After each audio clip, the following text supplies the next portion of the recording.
Chapter 41, The Valley of the Gods, All Eyes on Ambition. The battlefield finally fell silent, and before the assembled pirates lay the spoils of war. 16 treasure chests, each rumored to be worth 80 million belli, sat in a neat row. No wonder Golden Lion had managed to raise an entire pirate fleet within a year of breaking away from the Rocks pirates.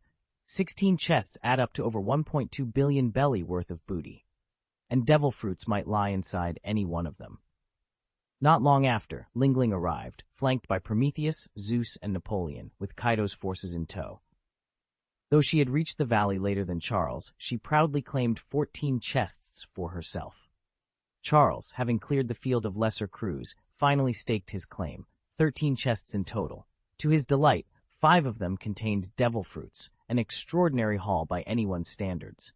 Even Whitebeard, Edward Newgate himself, hadn't gone home empty-handed. He'd stormed in and snatched 10 chests from the flailing crew under ski. For most pirates, 10 chests would have been the pinnacle of triumph. But today, everyone walked away richer than they'd ever dreamed.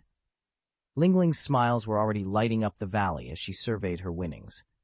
Charles watched her with a cautious satisfaction, quietly calculating which devil fruits he'd ended up with.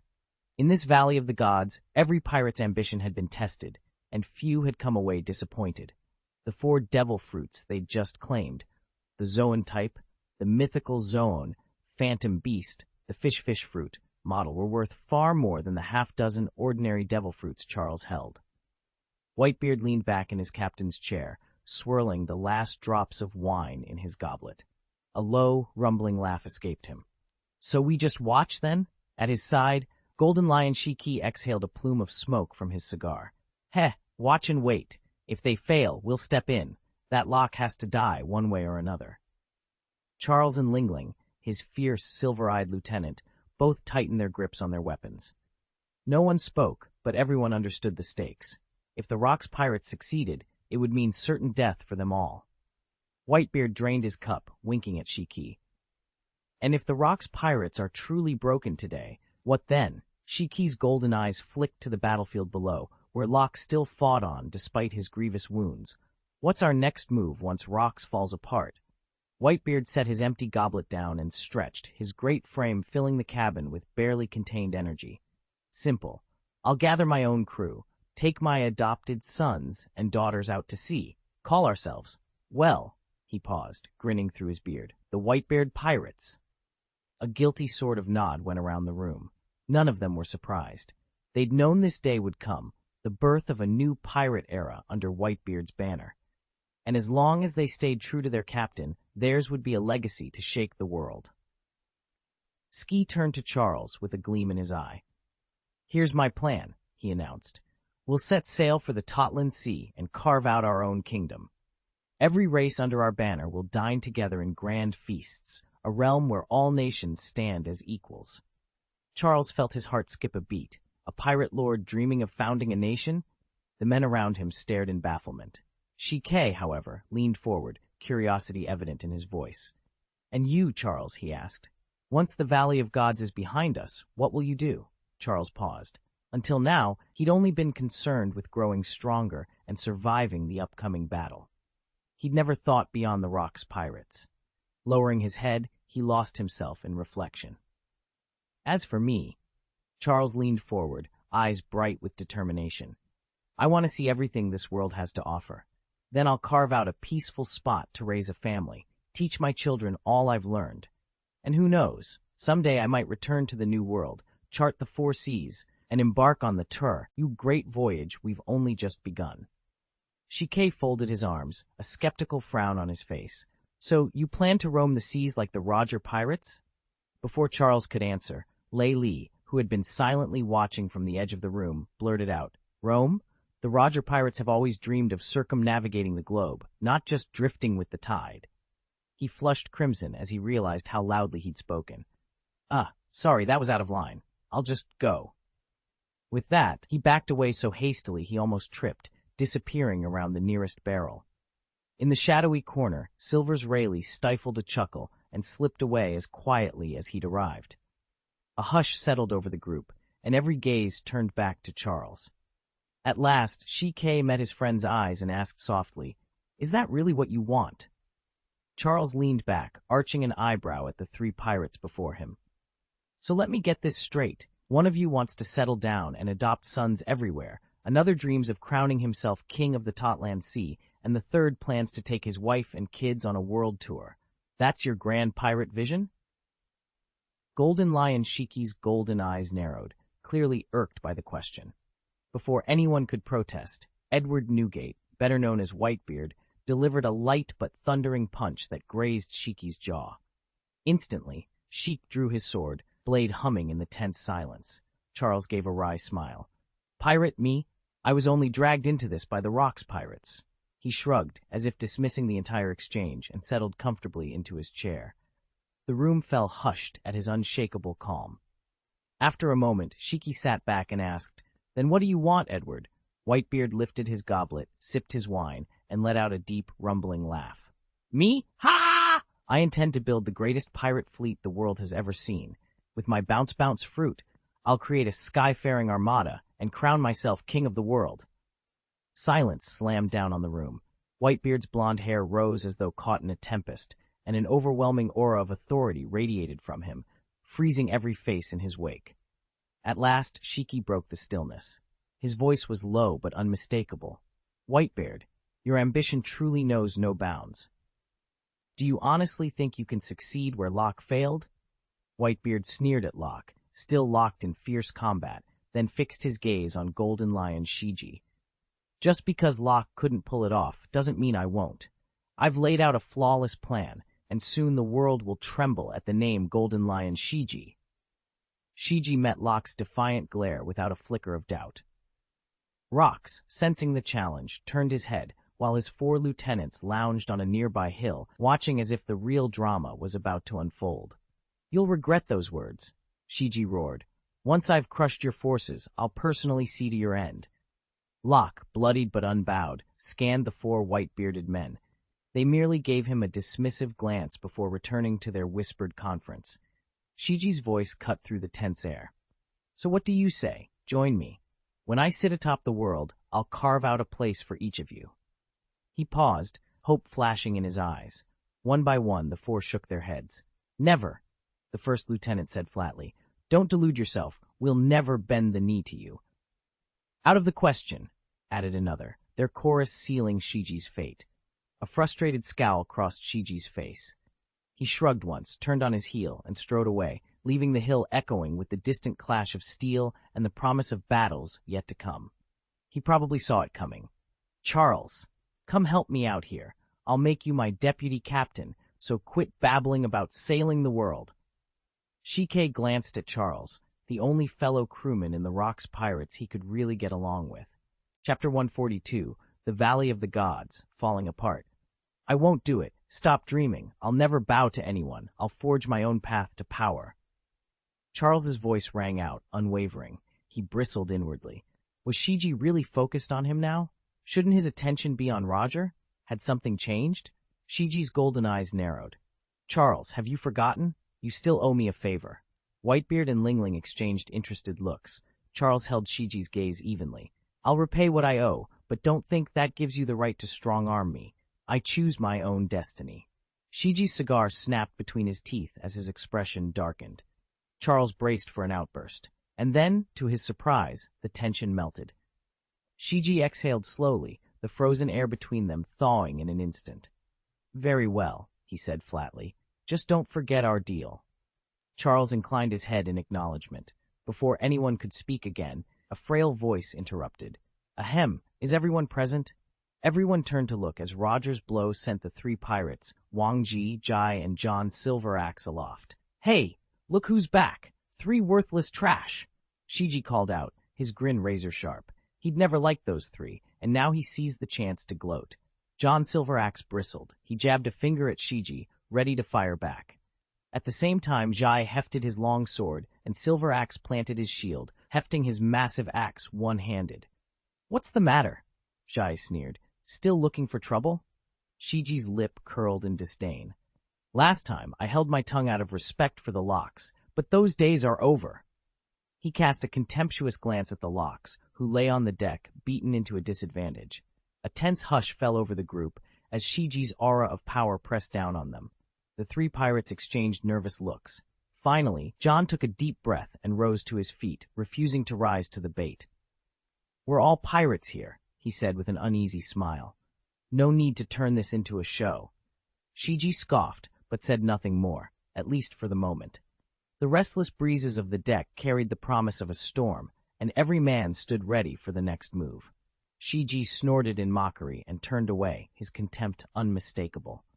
Charles and his companions met that disdain with perfect indifference. The four of them made it clear by their silence that there was no room for the three interlopers.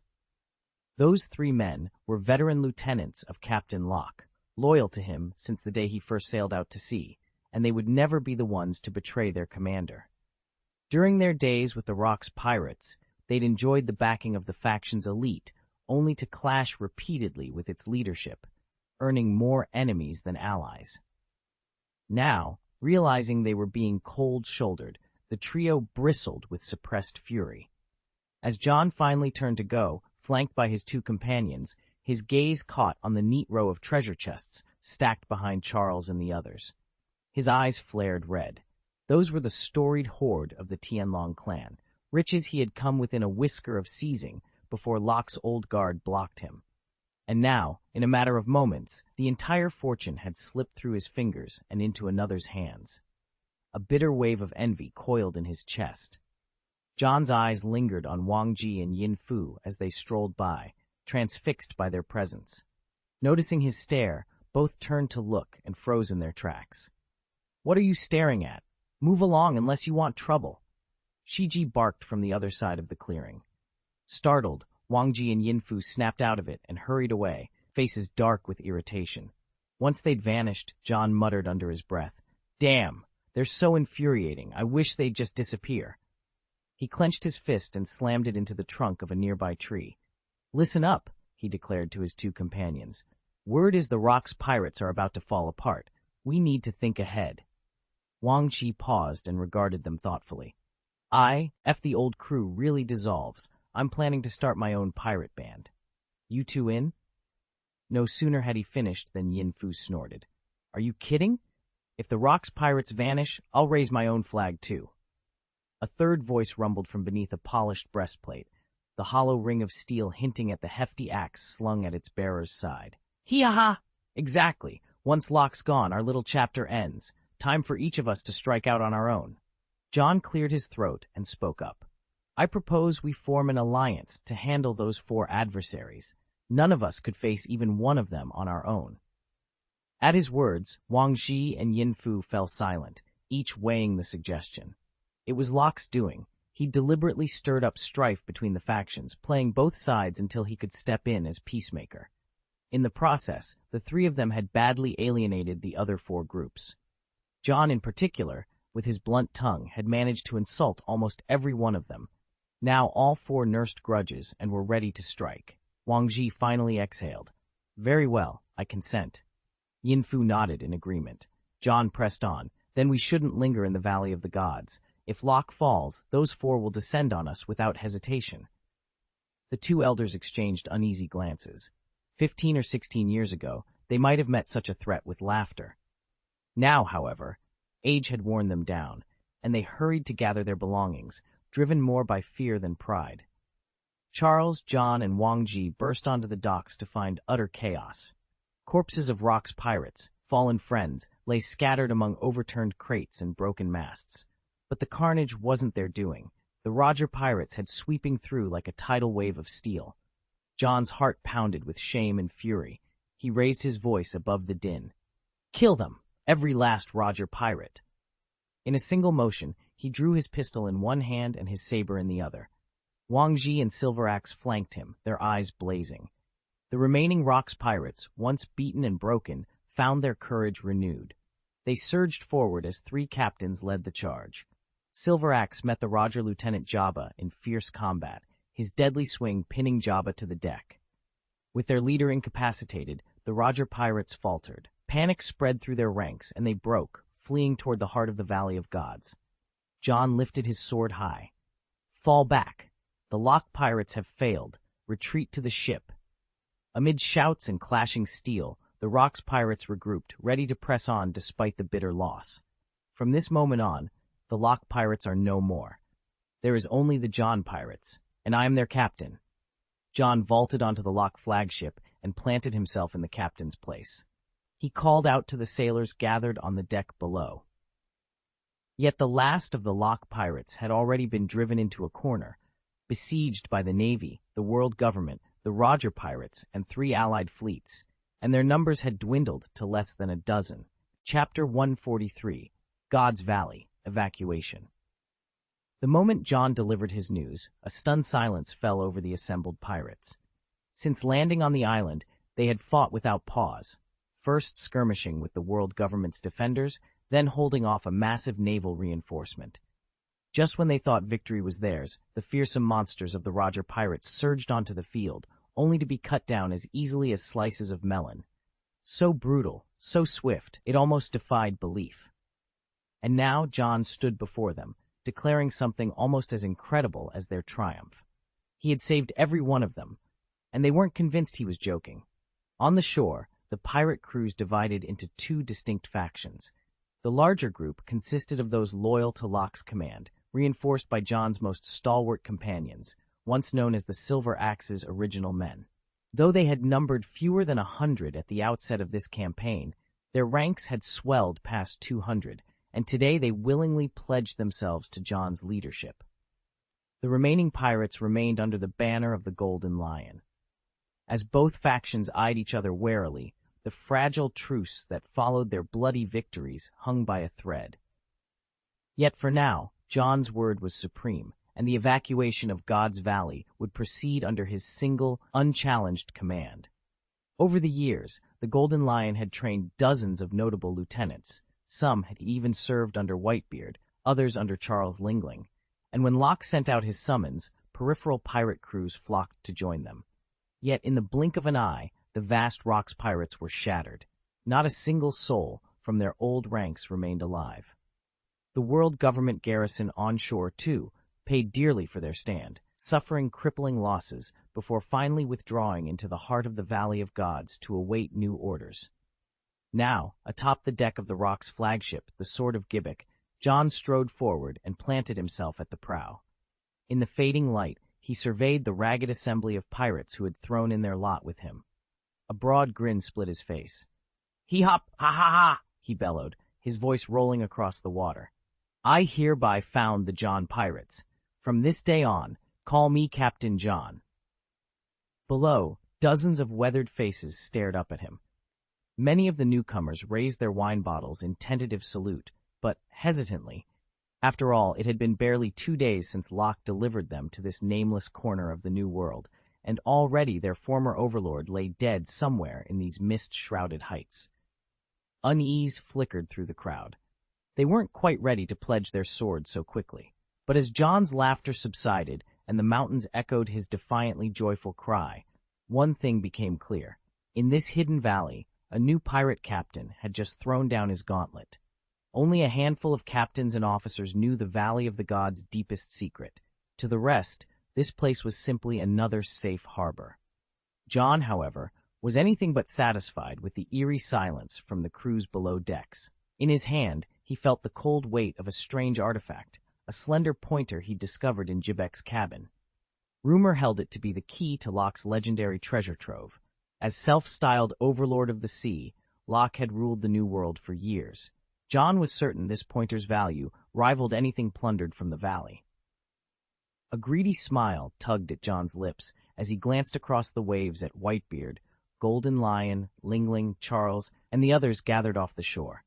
"Just you wait," he muttered under his breath, careful to keep his voice low. "One day I'll crush you all beneath my heel."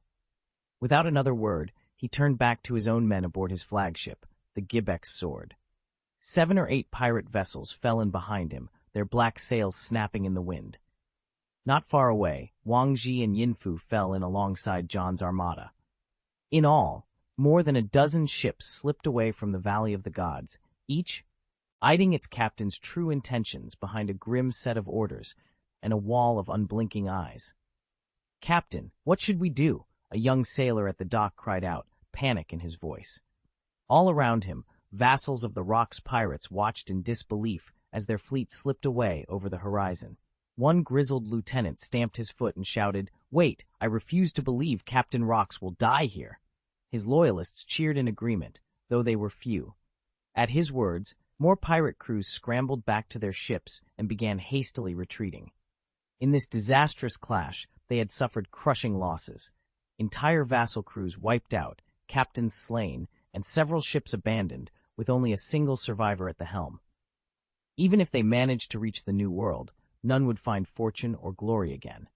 Meanwhile, deep within the Valley of the Gods, the assembled pirate captains, Charles, Whitebeard, Golden Lion, Big Mom Linlin, Kaido, Longbread, and the rest, stood in a silent ring around the arena. Not one of them blinked as the titanic duel unfolded before them. Boom, boom, boom, boom, boom, boom.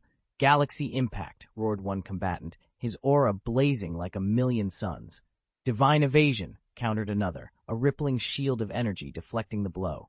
With every strike, shockwaves rent the air, darkening the skies and cracking the earth beneath their feet.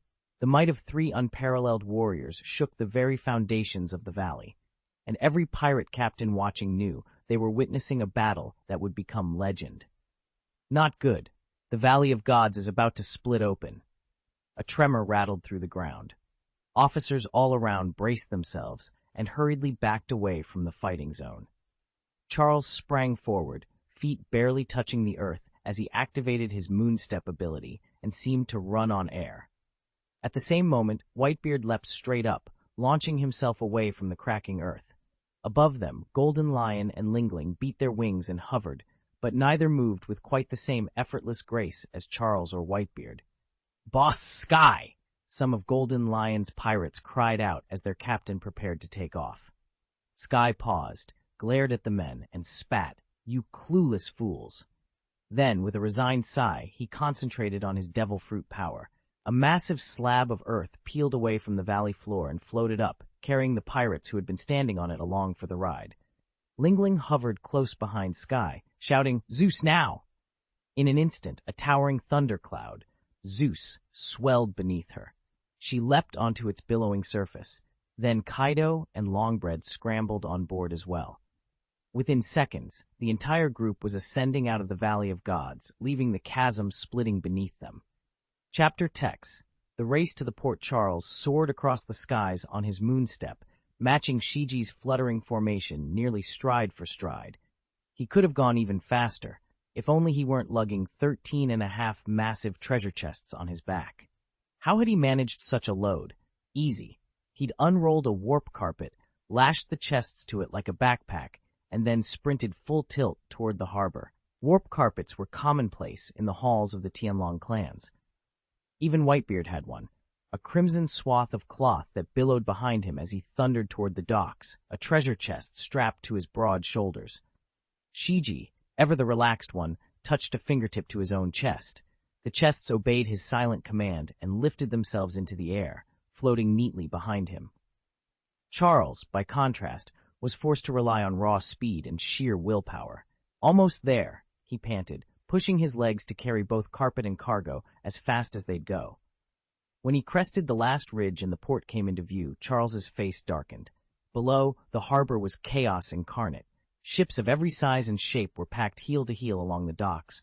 Crates, barrels, and coils of rope crowded every pier. Sailors shouted, wagons clattered. "No on," he seemed in command. Charles ground his teeth.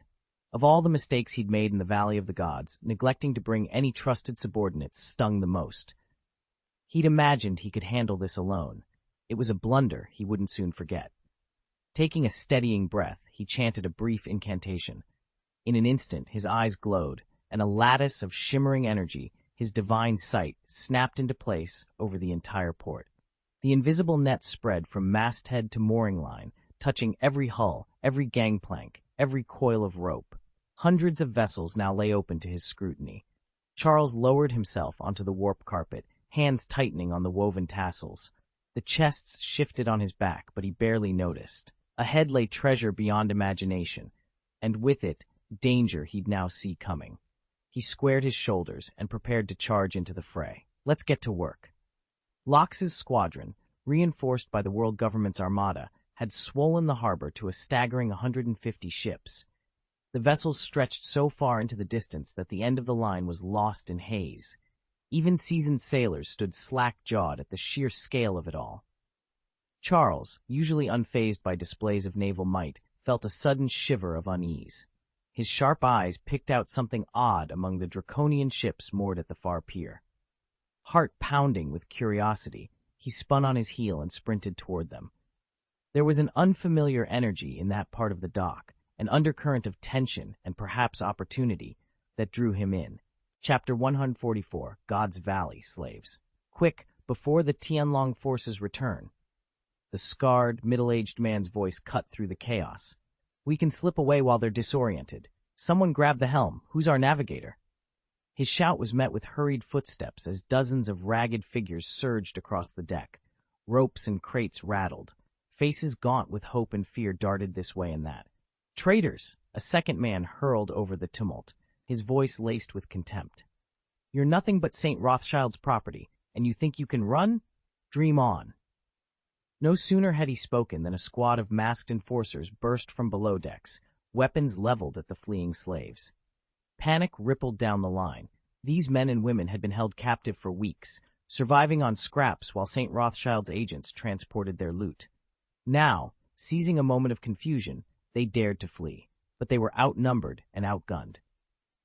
As the slaves gathered near the starboard railing, eager for any shot at freedom, the pirates of the rocks held tight to the treasure chests they'd looted ashore, gold coins, jewels, exotic silks. Not one glance was spared for the shivering wretches in tatters below. A sudden roar from the harbor signaled the Tianlong patrol's return. The scarred man's heart sank, and he whirled to face the enforcers. "Stand down!" he cried desperately. "Let them go, or we're all doomed." Steel flashed in the dying light as the masked figures tightened their ranks. In that instant, hopes of escape drowned beneath the ship's thunderous engines, and the slaves realized with bitter resignation that tonight their chains would hold fast. The skirmish granted the enslaved captives a fragile glimmer of hope. A few of the smarter men saw their chance and surged forward to seize control of the ship. "Damn you all, you'd stop me from my freedom? I'd rather die than go back to that hell," roared a grizzled, middle-aged man, brandishing a pirate's cutlass. Galvanized by his defiance, the other slaves forced down their terror, raising makeshift knives and encircling the surprised Tianlong agents. "Riotous scum, do you intend to mutiny?" one agent barked, struggling to sound authoritative. But even as he spoke, the air above them darkened. The agent's head snapped upward, too late to dodge the enormous, tightly bundled sack hurtling toward them. "Look out!" someone screamed, and pandemonium broke loose. "Run!" The warning came too late. A massive wooden crate crashed through the ceiling and thundered down into the agent's headquarters. These men, Tianlong sect muscle, all bark and little bite, had no chance to dodge. With a cataclysmic smash, the 13 iron-bound treasure chests inside the crate flattened a dozen agents into a bloody mist. Gold was heavy. Dropped from above, even trained fighters were nothing more than splattered paint on the floor. When the smoke and debris settled, Charles stood atop the shattered crate, dust swirling around his dark cloak. He looked down at the carnage with cool detachment. "Blood swordsman? Charles?" The shrill voice of a middle-aged agent broke the silence. His jaw hung open in disbelief. Charles frowned. "You know my name?" The man scrambled forward on trembling knees. "Yes, Lord Charles. Your exploits are legendary. I've read every report. You're our savior." Charles blinked in astonishment. A savior? A lord? He was no noble hero, just a wandering swordsman who'd never asked for praise. He tilted his head, silent, as the agent gazed up at him with awed reverence. The middle-aged man at the front suddenly dropped to one knee. Blood still drying on his torn clothes, he pressed his forehead to the wooden deck and spoke in a trembling voice. "My Lord Charles, you saved my life. Please, let me follow you from now on." Charles stared, baffled. He'd never been called Lord before, nor had anyone bowed so deeply in his presence. What was going on? When Charles hesitated, the man lifted his head and met his gaze, eyes shining with both fear and hope. "Master Charles, I don't care now if you remember me, but 2 years ago you rescued me from slavery. I was too ashamed to take you up on your offer then, and went home instead.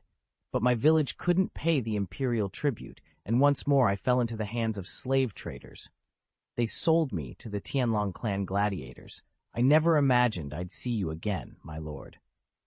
At those words, recognition flickered in Charles's eyes. He recalled the gaunt, desperate figure he had freed so long ago, and now, here he was, kneeling before him once more. Charles could hardly contain his excitement. "Get up!" He reached out and helped the middle-aged man to his feet. In truth, Charles had been testing him all along, gauging his strength, watching for any hint of deceit. Over the past few years, Charles had reviewed every scrap of footage about this man. Now, confidently certain that he bore no ill will, Charles nodded. "All right, I accept you." The man's face lit up. "Thank you, Lord Charles." Charles offered him a patient smile. "Are you ready to go?" "Yes, Lord Charles," the man replied eagerly. "And these others with me were nothing more than laborers, slaves of the Tianlong clan." He rolled up his sleeve, revealing the branded hoofprint of the 9 Heavens flying dragon burned into his flesh. One by one, the other captives followed suit, exposing the same cruel mark on their arms. Charles studied them in silence for a heartbeat. Then he spoke firmly, "I'll get all of you out of here." A chorus of relieved cheers rose from the group. Anyone who had ever worked with Charles knew how formidable he was.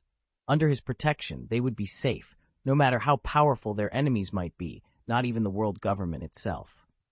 "Thank you, Captain," the middle-aged man gasped, relief shining through his exhaustion. Charles offered a modest nod, brushing off the praise. "I only did what I could." He turned to face the ragged survivors crowding the shoreline. "Is anyone missing? Gather them all. This island's collapsing. We have to leave now." No sooner had the words fallen from his lips than a low rumble ran through the sand. The beach shuddered beneath their feet, as if the earth itself were giving way. For a long, tense moment, nobody spoke. Then a small voice broke the hush. "Over there!"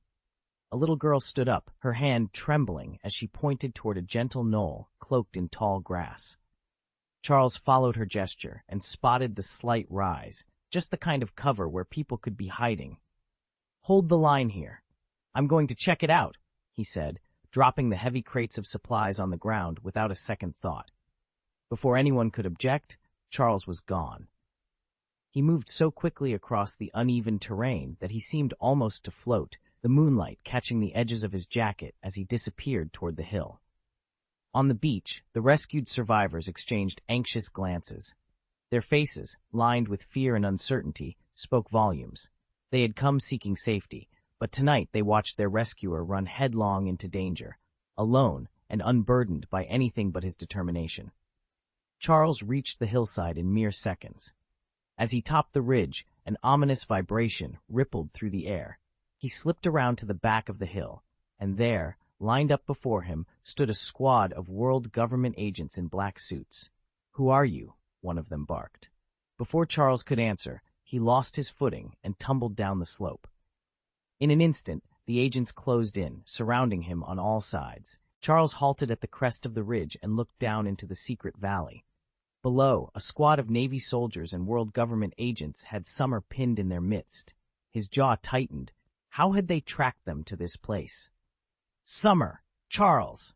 the agents cried, stumbling over each other as they spotted him. Without a second's hesitation, Charles summoned the 7-star sword. In a single fluid arc, he cut through the nearest ranks. Steel met flesh, and the first wave of soldiers fell to the earth, their cries cut short by the blade's deadly precision. "Run!" he shouted. Instinctively, the remaining troops broke formation, scattering like startled birds. Cowards, everyone. These men had chosen to hide here after their disastrous skirmish with Locke's pirates at the harbor. Now, faced with Charles's wrath, they preferred flight to a fight. Charles didn't pursue them. His finely tuned observation Haki told him there were more enemies downslope. With a powerful leap, he sprang from the ridge and landed lightly on the verdant hillside. At the bottom, a cluster of ragged villagers pressed themselves against the undergrowth, their eyes wide with terror. Charles paused just out of reach, letting them drink in his presence. Their faces were pale masks of fear and desperation, an expression he'd seen countless times before. For a moment, The only sound was the soft rustle of leaves in the hidden valley, and the ragged intake of breath from those who now knew true dread. Charles's heart ached with numb resignation as he faced the nearly 500 slaves huddled before him. "This island is going under," he called out, voice ringing over the tumult. "If you stay, you'll drown. If you want to live, follow me now." He swept his gaze across the crowd, stunned by their number. The celestial dragons truly knew how to flaunt their power, over 600 slaves in all, once you counted the 100 or so already aboard their vessels. And yet, here on the shore, at least 40 celestial dragons stood arrayed behind their captives, more than 10 of them aged elders in gilded robes. Charles had never guessed they'd brought such a formidable retinue. With his warning echoing in the salt-scented air, Charles turned and strode toward the makeshift boats. For a long moment, the slaves simply stared after him, disbelief etched on every face. Then a few dared to move, men and women who recognized the name and the reputation of Charles, and fell in step behind him. At their lead, the rest surged forward, an unspoken hope igniting in their eyes as they blurred the line between captor and captive, chasing a chance at freedom. Over 500 of the hesitant slaves, seeing so many people rally to Charles's side, finally threw off their doubts and fell in behind him. Together, they marched down the stone-paved quay toward the waiting ship, each step punctuated by ever-stronger tremors beneath their feet. By the look of it, the island would collapse within the hour, initiating the countdown to Lox's death. A mocking laugh rang out from above. "Ha! Charles off on another rescue spree for runaway slaves. I see." Charles glanced up and spotted Ski hovering in midair. Behind him drifted more than a dozen flying pirate vessels, each teeming with cutthroats brandishing ropes and pistols. The pirate lord's grin was broad and insufferable. "Don't mention it," Charles replied evenly, though his heart pounded at the spectacle. It was nothing. Ski floated lower, the wind tugging at his coattails. "Nothing, eh? Well, I'm here to sweeten the deal. Join me. Come aboard as deputy captain of the Sky Pirates." He extended a gauntleted hand toward Charles. The young man frowned, meeting that outstretched palm with cool defiance. "I told you once, I don't serve anyone. I have my own course to follow." Ski's laughter boomed across the quay. "Oh, your own path? I'm intrigued." He swept a hand toward his armada. "Think it through, Charles. Power like ours doesn't wait around forever." Charles's eyes narrowed as Shiki's proposal hung in the air. The pirate captain's dark hair whipped around him in the sea breeze, and an arrogant smile curved his lips. "Travel the world with your people in chains?" Shiki's voice dripped with scorn. "Please, you're far too strong for such a pedestrian show. Join the Sky Pirates as my first mate instead. Together we'll conquer every corner of this world, and I'll abolish slavery in one fell swoop." Silence fell. Charles didn't answer. He simply raised a hand and summoned his 7-star sword. The blade shimmered into being, casting rippling reflections on the deck. "I won't ask you twice," Charles said coldly. Shiki hovered a foot above the planks, arms folded across his chest, surprise flickering on his face. Behind him, his crew's hands drifted toward swords and cutlasses, ready for a single command. Charles met Shiki's stare without flinching, the sword's edge resting lightly in his palm. Then Shiki laughed, a rich, echoing sound that rolled across the sky like thunder. "Ha! Charles, I thought we were kindred spirits. Back in the Lock Pirates, you were the only one I could talk to. Yet here we stand, poised to draw steel against each other." He landed gracefully, landing slipshod onto the deck, still chuckling at the absurd turn of events. The tension snapped tighter, and every pirate drew in a breath, waiting to see which way their captain would swing the tide. Charles tightened his grip on the hilt. The wind whipped his cloak around him, and the sea beyond seemed to hold its breath. In that charged moment, two old comrades faced off, not as friends but as adversaries, each unwilling to yield. "Fine," Shike called out, his voice carrying across the water. "If you insist on chasing your dream, I won't stand in your way, this time, but mark my words, don't get in my path again, or I won't be so forgiving." Shiji gave Charles a curt nod. "Go on," he said, and with that, he turned his own ship toward the rear of the fleet. The great armada wheeled in unison and swept off into the distance. As the sails faded against the horizon, Charles let out a long, relieved breath. A wry smile crossed his face. He had never expected Shike to back down so quickly or to threaten him so casually. Would his future really be free of Shike's schemes, unlike Roger's? The thought made his temples throb. Charles dismissed the momentary headache and turned back to his own crew. "Move out," he ordered, striding toward the waiting Tianlong fleet. The bondservants on deck, thin and hollow-eyed from weeks of meager rations, caught sight of him and erupted into cheers. "The captain has returned." Hearing them call him captain brought a strange thrill. It was a title he hadn't chosen, but the weight of it felt right in his hands. From this day forward, it would be the foundation of everything he built, no matter how unlikely their victory might seem. Despite months of malnutrition, Charles had endured the Tianlong's harsh rule and still retained surprising strength. After all, this was where the Empire's gladiators were bred, each fighter a testament to ruthless training and raw power, and they weren't all human. From his vantage point on the shoreline, Charles spotted two towering figures aboard a nearby skiff, giants easily 18 meters tall. Fully grown yet shackled like beasts, their very presence spoke of the Tianlong's cruelty. Alongside them were creatures of every kind, the amphibious murlocs, graceful mermaids, sinuous naga, pale long-armed hunters, and even a handful of three-eyed tribal girls.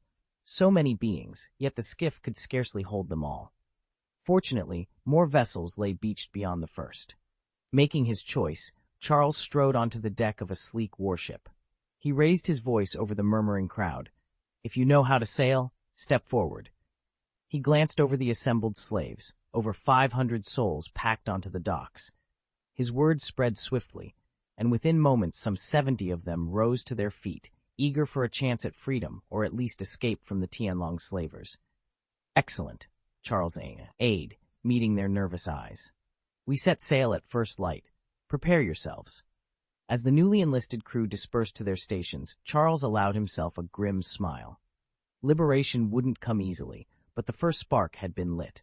Split into squads of 10, board the nearest warship, then bring her up to follow directly behind the flagship. "The rest of you will embark on the other ships one after another," Charles ordered. His directions were clear and the plan sound, yet the dockside trembled with confusion. Charles watched the milling soldiers for a moment, his brow tightening. "Corporal Anders," he called to the middle-aged officer at his side, "take your squad down there and restore order. Each ship holds 80 men. Make sure they don't all bunch up at a single gangplank." Corporal Anders, a solid presence in uniform and armed for deterrence, snapped to attention. "Yes, sir, the captain!" he shouted. Within seconds, he led his 40 men through the crowd, rifles at the ready, quickly enforcing discipline and guiding the troops onto their assigned vessels. Chapter 146, Valley of the Gods. Once reinforcements arrived, the chaos in the harbor finally subsided. The remaining survivors, several dozen men, were swiftly organized and boarded onto 7 nearby naval warships. When everyone was aboard, Charles raised his hand and called, "Weigh anchor!" At his command, the ships lifted their anchors and slipped out of the harbor one by one. Rather than steaming away at once, they held their positions just beyond the breakwater, all eyes trained on the heart of the Valley of the Gods. There, thunderous explosions rocked the island, sending plumes of smoke and debris skyward. Charles watched, unblinking. "What's happening?" a sailor whispered. Suddenly, the island convulsed. Long, jagged fissures snaked across its surface, tearing the earth apart. One by one, sections of the port crumbled and plunged into the sea as the cracks spread inexorably toward the center. A cold dread settled in Charles's chest. The battle at the island's core had gone silent. Rocks had failed. From the shattered depths of the valley came a single, victorious laugh. "You, call me Brother D. Roger. I never expected to be defeated by 2 members of the D family." Wah! Rox Sebek stood on the brink of the abyss, a cruel grin on his face as he pressed one hand over the blade's wound in his chest. "Even if I fail," he roared, "the will of D will still rise and strike this world. Come on, challenge me if you dare." Wah! Yet beneath that defiant laugh lay a strange loneliness, a tremor of regret. With one last breath, he closed his eyes and collapsed into the darkness with a dull thud. All around the cratered heart of God Valley, 4 legendary captains watched in silence from their ships. Whitebeard, the Golden Lion Shiki, Charlotte Linlin, and Charles. In that moment, an entire era drew to a close. On the shore, Gol D Roger and Monkey D Garp leaned on one another, blood trickling from torn lips and bruised brows. They stared at the spot where Rox had vanished, finding no trace of life left in him. "Roger, the island's collapsing! Get out of here!" cried Rayleigh from a nearby hill, panic in his voice. Roger's eyes lit up as he gazed at his assembled crew. He threw back his head and laughed, a sound equal parts relief and triumph. "Ha! Garp, this one's on you!" Then, clapping his old friend on the shoulder, he grinned. "You bastard! Just who asked you to become a pirate, anyway?" Behind them, the ground shuddered. The sun slipped behind a plume of smoke, and as the survivors fled toward their ships, a new chapter of the world's history was already waiting to be written. I'm in the Navy!" Garp roared back at the fading sound of Roger's laughter. Roger only grinned, fingers brushing the brim of his straw hat, then leapt nimbly aboard his ship. "Ha ha! Garp, see you next time!" "Damn you, Roger! I'll catch you yet!" Garp thundered, but the world around them was already ripping itself apart. Islands quaked, buildings groaned, and clouds of dust billowed into the sky. Still, Garp and his marines sprinted toward the harbor. Just as he gave the order to evacuate, Garp skidded to a halt. Beside the shattered plaza lay Wulaoxing, motionless under a mountain of rubble. The man looked as if he'd been beaten to death. If not for the faint rise and fall of his chest, Garp would have sworn him gone. The thought that his fifth old star might never rise to fourth filled Garp with a cold dread. Around them, the bodies of Marines and world government agents lay strewn like broken puppets. Then Garp's eyes fell on a rear admiral half kneeling against a collapsed archway. The crimson lining of his coat of justice hung limply behind him, one hand pressed into the dust, the other clutching his wounded side. Garp's stern expression flickered with shock. Without hesitation, he crossed the trembling ground in 2 strides, swept the admiral onto his shoulder in a fireman's carry, and bolted toward the harbor. The moonlit streets cracked and buckled underfoot, but Garp didn't slow. One thought drove him on. Get to the ships. Get everyone out alive. Roger and his crew raced back to the harbor, only to find it wreathed in flames. Roger skidded to a halt. "Rayleigh, Jabba, what are those 2 children you've got?" Rayleigh and Jabba exchanged glances, then gently lifted the infants so Roger could see. "We found them in the ruins," Rayleigh explained. "They were huddled together, crying. We couldn't just leave them." The first child had shock-red hair, the other sported a ruddy little nose. Roger studied them in silence. Sensing his hesitation, Rayleigh's chest tightened, but then he threw back his head and laughed heartily. "Why not adopt them?" Rayleigh shouted. "From today on, they're honorary members of the Roger Pirates." Roger's stern expression softened into a broad smile. He stepped forward and scooped the 2 babies into his arms. Holding them protectively, he declared, "You'll be called Shanks, and you'll be called Buggy." Relief washed over Rayleigh. Roger wasn't the ruthless pirate he'd feared. As the names rang out, the entire crew erupted in cheers. "Long live the captain! Let's throw a feast for our 2 new comrades," Roger called out, and the crew roared their approval. Roger chuckled. "All right, lads, make ready the banquet." With that, the Roger pirates weighed anchor and vanished swiftly into the Valley of the Gods. On the empty docks, only a handful of Navy officers remained. Suddenly, a voice rang out. "Lieutenant General Garp, he's here!" The hidden sailors burst into the open, tears of relief streaming down their faces. They'd endured 2 brutal days and nights of fighting, watching shipmates fall without reinforcements in sight, and had nearly lost all hope. Now at last, the legendary Garp stood before them. Garp studied the ragged group approaching him and frowned. "Is this everyone who's left?" Captain Cap stepped forward, voice trembling. "Sir, they're all gone. Every last one. It's just us." A nearby naval captain wiped his eyes and choked out, "We need to fall back, sir." "I'll take you home," Admiral Garp murmured to the Navy soldiers trailing him. Together, they boarded the last seaworthy warships and slipped away from the Valley of the Gods. No sooner had their sails vanished on the horizon than a thunderous roar shook the valley below.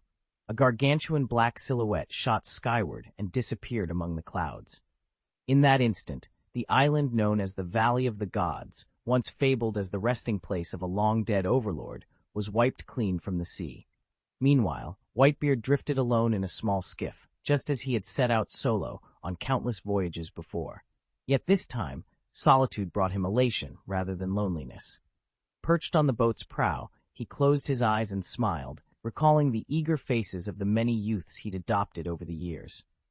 In their wide-eyed innocence, he saw the future of his crew and the freedom he'd fought so hard to protect. High overhead, Golden Lion's flagship led an armada of more than 30 pirate vessels. From his crow's nest, he surveyed the pirates gathered under his black flag and felt ambition swell within him. He swore to carry on the legacy of Locke's will, to seize dominion over the seas, and to bind these men to him not merely as crew, but as family. Charles mounted Zeus with Kaido at his side, rising above the Valley of the Gods. As they left the sacred valley behind, excitement swelled in his chest. In an instant, Longbread appeared at Charles's shoulder. "Lingling, I've heard there's a whole sea filled with desserts." Charles's eyes sparkled. "Really? Then let's set course for it." Well, let's go claim every last treat." Chapter 147. Pirates are established, one after another. A glare of afternoon sun turned the jagged rocks surrounding the Valley of the Gods to burnished gold. Charles Lingling and his companion, Longbread, clambered onto a coral-strewn reef jutting from the turquoise water. They had come in search of Kaido, only to find him lounging by a broken treasure chest, coolly sipping wine. Charles settled onto a weathered slab of stone and studied the towering pirate before him. "Well, brother," he called out, voice bright with expectation, "will you help me build my crew?" Kaido set his cup down, stared at Charles for a long moment, and then shook his head. "No, I'm not interested in playing pirate lord. I've got my own journey, to see the world on my own terms." Disappointed, Charles pressed his lips into a thin line. He rose, unlatched the chest, and drew from it a scaling, iridescent devil fruit he'd unearthed deep inside the valley. Its pattern was unlike any he'd seen. Holding it out, he forced a wry smile. "My dear brother," he said, "I'm offering you this gift. Accept it, and you'll owe me one favor. Think it over. Our paths will cross again." Without waiting for a response, Charles tucked the chest shut. Longbread threw him a questioning glance, but Charles merely nodded toward the distant masts of their ship, the Zeus. Together, they slipped away across the reef, their silhouettes swallowed by the valley's mist. Alone now, Kaido picked up the devil fruit. Its strange markings pulsed in his palm. He tilted his head, cracked a grin, and without hesitation took a single bite. As the fruit's power flooded through him, the pirate laughed, the sound echoing weirdly off stone walls. A new era had begun. After swallowing the devil fruit, Kaido felt an overwhelming wave of nausea wash over him. In a desperate reflex, he clamped a huge hand over his mouth and fought back the urge to vomit. But no amount of effort could stop the transformation that followed. His body swelled, his limbs thickened, and brilliant blue scales erupted across his flesh. Inches later, a colossal cobalt-hued figure hovered in the sky where Kaido once stood. He threw back his head and let out a thunderous roar that echoed across the sea. Laughter, half surprised, half triumphant, rumbled from deep within his new monstrous form. Then, before anyone could react, Kaido's glowing silhouette streaked upward, vanishing into the clouds. A boundless ocean stretched to every horizon. Charles leaned against the ship's prow, the log compass tight in his hand, its needle frozen on a single bearing. This compass, gifted to him by Carter before the battle in the Valley of Gods, was his only link to home. For 2 weeks now, he and his crew had drifted aimlessly, riding out storms both literal and political. Ever since the Navy's proclamation, the seas had been restless, rumors whipping across every deck and dock. The headlines cut like a cannon shot. The Rock's pirates obliterated. Rox is dead. Naval hero Garp has slain Rox D. Gibbeck.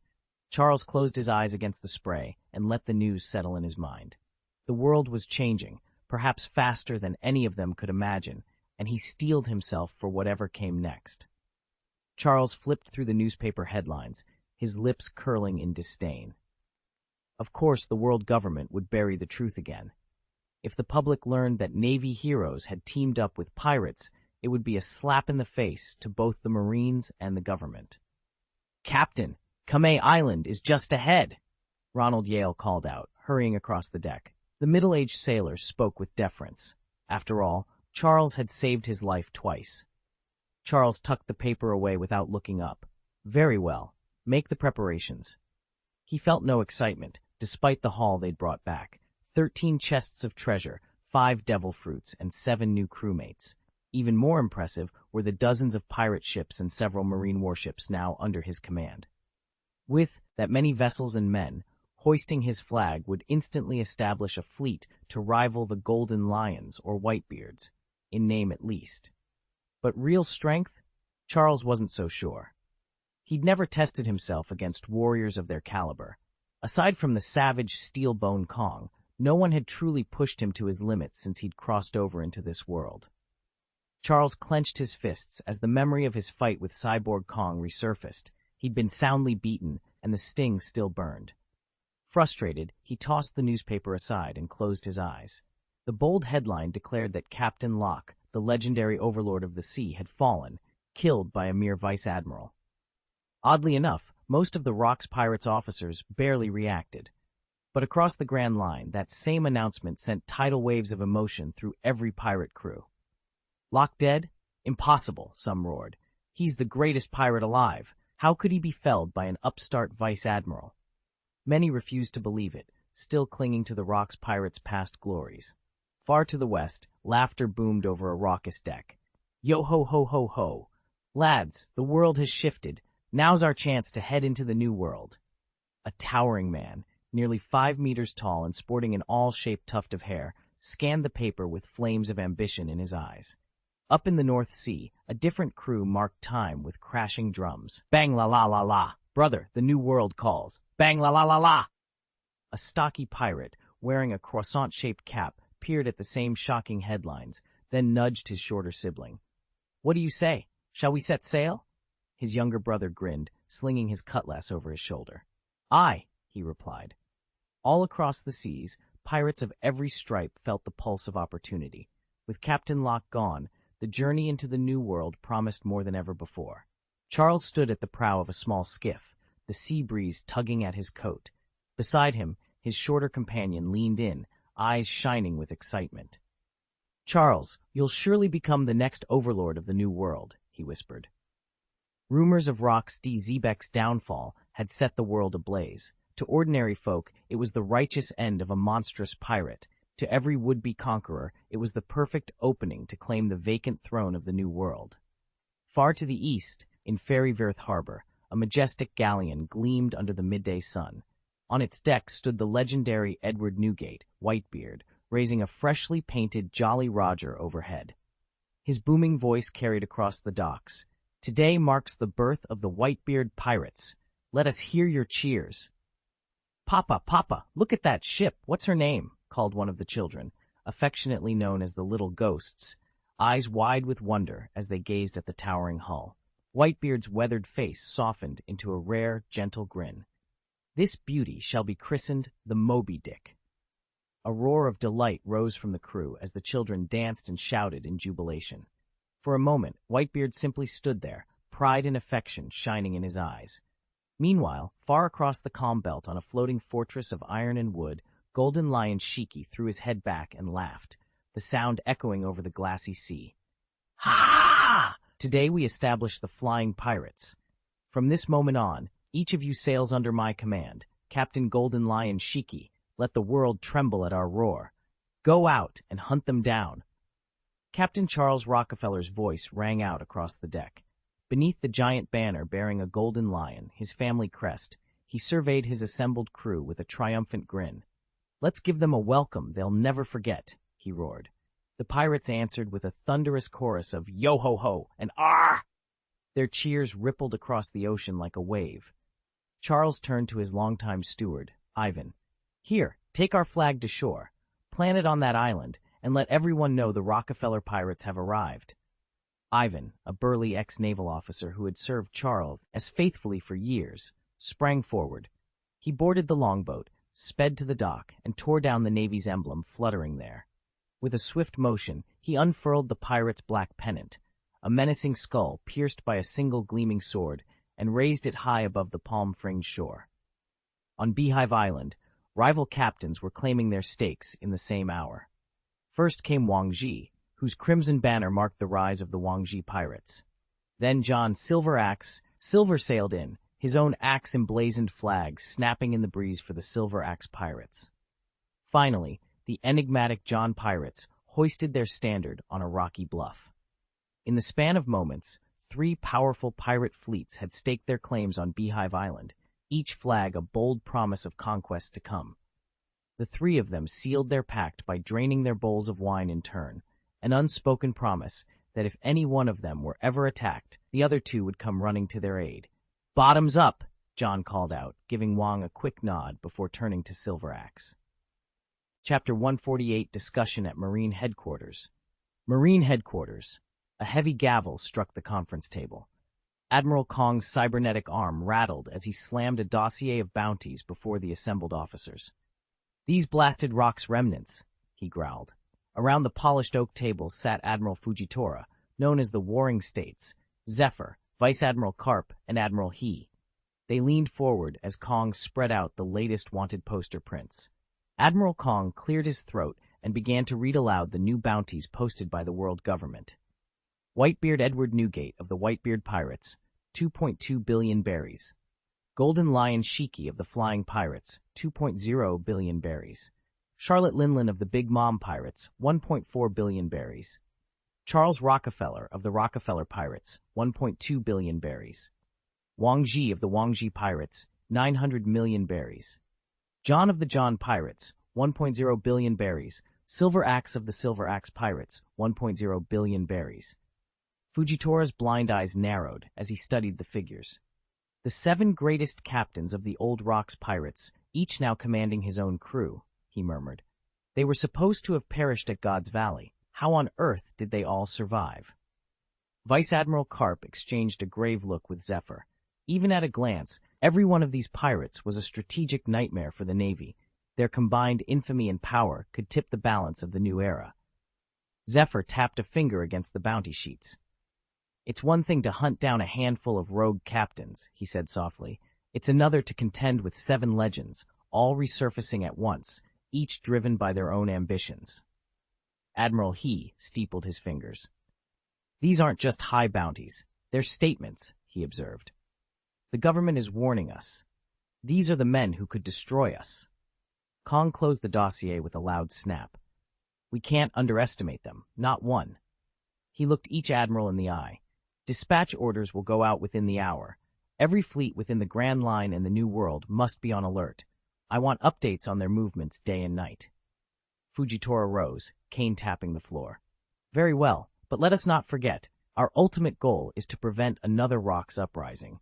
If we can isolate them, divide and conquer, we might still stand a chance." As the admirals filed out to carry his commands across the seas, Kong lingered at the table, staring down the names of the 7 pirates. The stakes had never been higher. The age of the Rocks was stirring once more, and Marine Headquarters would be at the very center of the storm.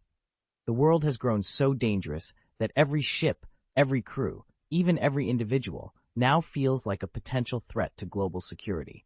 It's a reality that has put the Navy, the longtime guardians of justice, on high alert. The kind of bitter fury one only reads about in the annals of the Warring States era now seems entirely justified.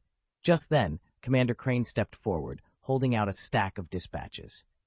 "Admiral Sky," he announced, "these are the latest reports from all 4 seas in the first half of the Grand Line.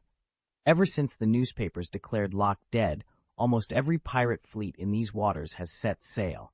They've burned villages, butchered townsfolk, and looted ships without mercy, and they're all making for the New World." He paused, tapping 2 names that stood out on the pages. "Of all of them, 2 pirate groups demand our immediate attention. Qingjiao of the 8 Treasures Fleet and Bundy Wald, captain of the Wald Pirates. Both are exceptionally powerful. Qingjiao commands the rare 3-colored arcane force, a strength unmatched in the West Sea. What's more, his pedigree is anything but simple. He's a 12th-generation scion of the 8 Treasures Fleet and currently serves as Navy commander for the Kingdom of Flowers, a recognized member nation of the world government. Under our standing orders, we have the authority to apprehend him, but not to shed his blood. Captain Bundywa, LD of the pirate ship Wald, commands fear wherever he sails.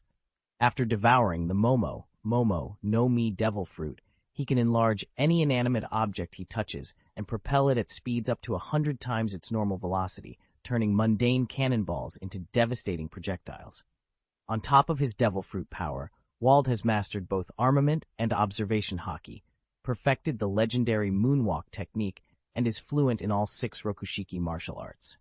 Though he cannot alter living beings, his ability to amplify the size and speed of weapons makes him nearly unstoppable in battle. His personal creed is simple: destroy anything that stands in my way. Under his command, entire naval fleets, rival pirate crews, and coastal settlements have been razed to the ground. His ruthlessness won him the moniker World Destroyer. When Crane laid out the dossiers before the crew, he began with the lesser-known of the 2 targets.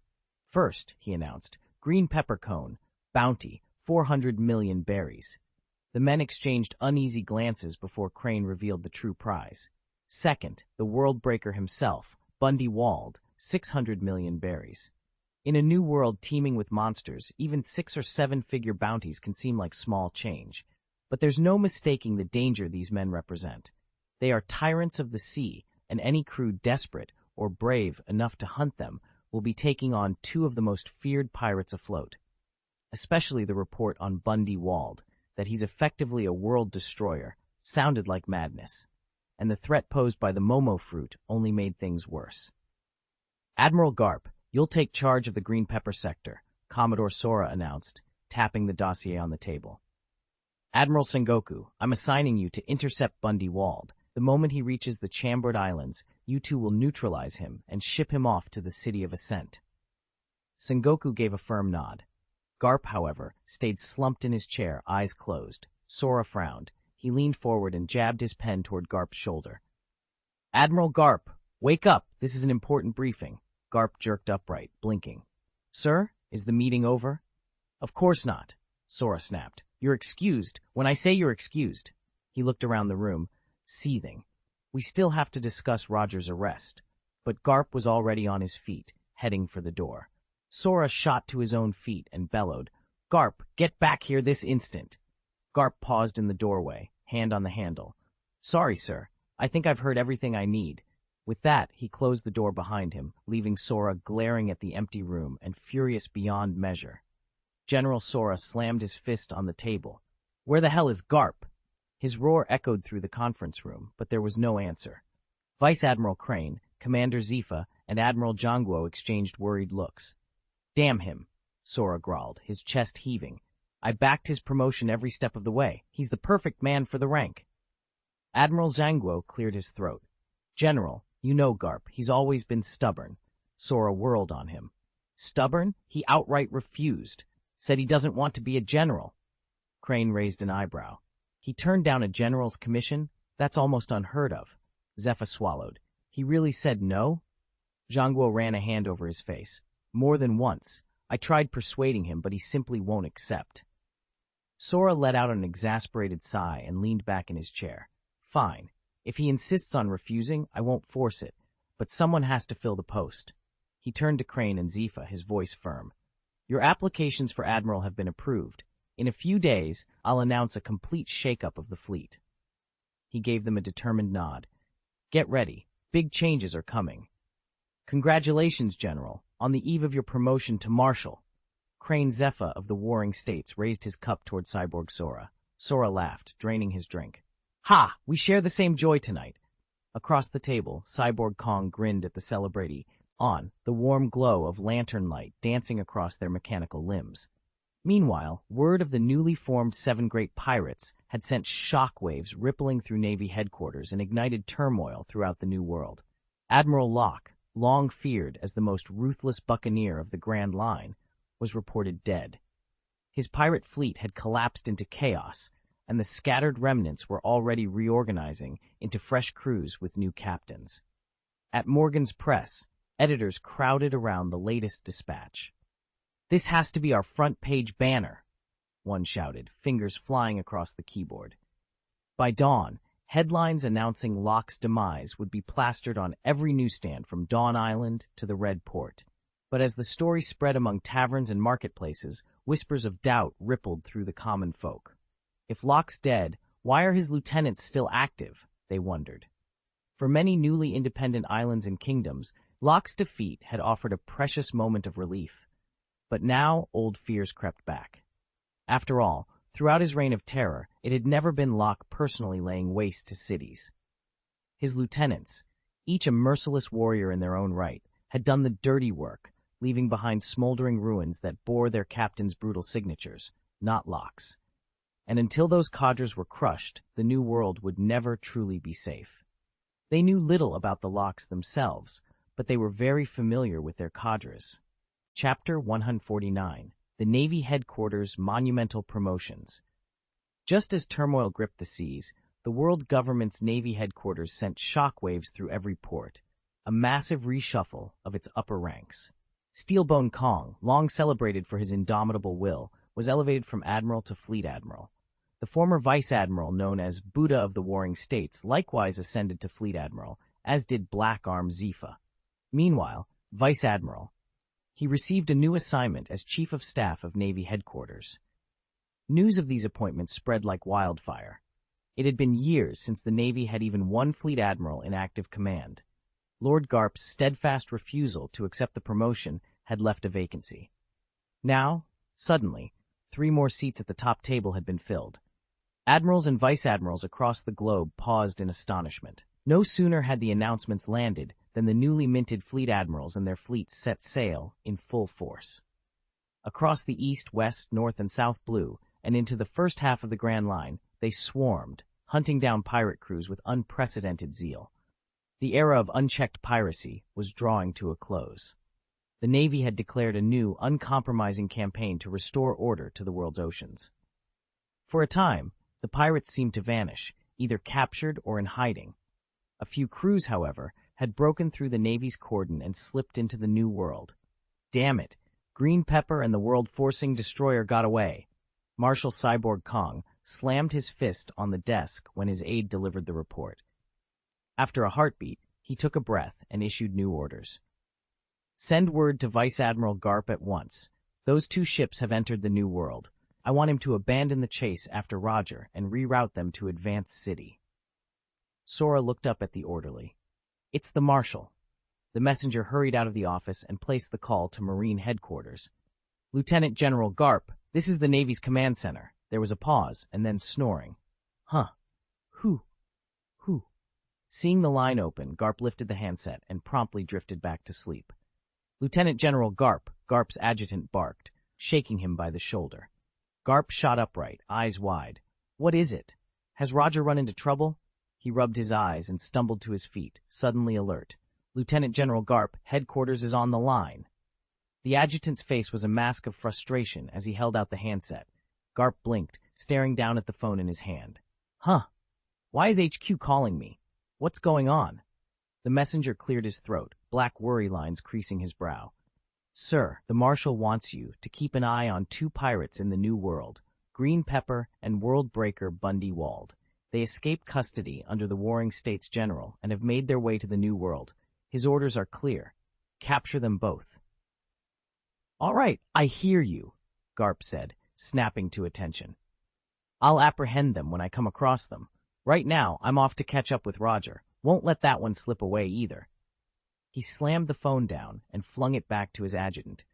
Let me know as soon as you have Roger's location. I'm going to grab a quick nap. Gotta rest up if I'm going to break my own donut-eating record. Ha! Before anyone could respond, Garp's booming laughter subsided into soft snoring. In mere seconds, he was fast asleep. Lieutenant General Garp sat at his desk, a single bubble of snot forming at his nostril, a sure sign he'd been lost in thought for far too long. His adjutant stood by in awkward silence until Garp finally spoke. Have you tracked down the Roger pirates yet? He asked. The adjutant exchanged a look with the intelligence officer before replying. Sir, our latest reports place them in a small town, apparently hunting for powdered milk. The intelligence officer blinked in disbelief. The most notorious pirate crew in history combing the globe for baby formula? It sounded absurd, yet the data was unambiguous. Garp let out a long, exasperated sigh. Very well, he said. Chart a course and bring us to them. 2 weeks later, on Kame Island, Charles had been back in port for half a month. From the moment his ship docked, he'd been inundated with requests. Dozens of sailors eager to return to their homelands. Charles personally saw to each arrangement, securing their passages on the Sea King fleet's vessels. Kame Island was a critical transshipment hub in the New World. Ships leaving here went everywhere. Every freed slave who longed for home had been entrusted to Charles by the Sea King himself, and Charles was determined to carry out his duty to the letter. Charles regarded the deal with the shipping king as a courtesy. Even a modest fee was a small price to pay for strengthening their alliance. Once he'd finalized the shipping king's affairs, Charles turned his attention to his own recruits. Nearly 600 former homeless souls stood before him, each one determined to enlist in the Rockefeller Pirates. Pride swelled in his chest. Half the group were women, and who could doubt their courage or skill? He entrusted them all to Carter's training program. Strength and discipline would be their only guarantee of survival at sea. With that, the day's major tasks were complete. "All set?" Elena asked, resting a hand on her rounded belly. Love shone in her eyes. "Completely," Charles replied, drawing her into a warm embrace. "You won't have to worry about a thing." Martha and the others gathered nearby. Martha cradled the newborn, swaddled snugly in her arms. Charles moved among them, pressing a gentle kiss to each woman's forehead. Then his gaze settled on the sleeping infant. The little face, so peaceful and trusting, reminded him why every decision he made mattered. With the recruits soon to be trained and his family safe at his side, Charles couldn't help but smile. A new chapter was beginning, for the Rockefeller Pirates and for his own growing family. Chapter 7. Esdeath's New Reign. "Have you seen Esdeath?" Charles burst into Jenny's hut, eyes bright with excitement. Jenny looked up from her map and laughed. "Her? She's off playing with the island kids again." Charles raised an eyebrow.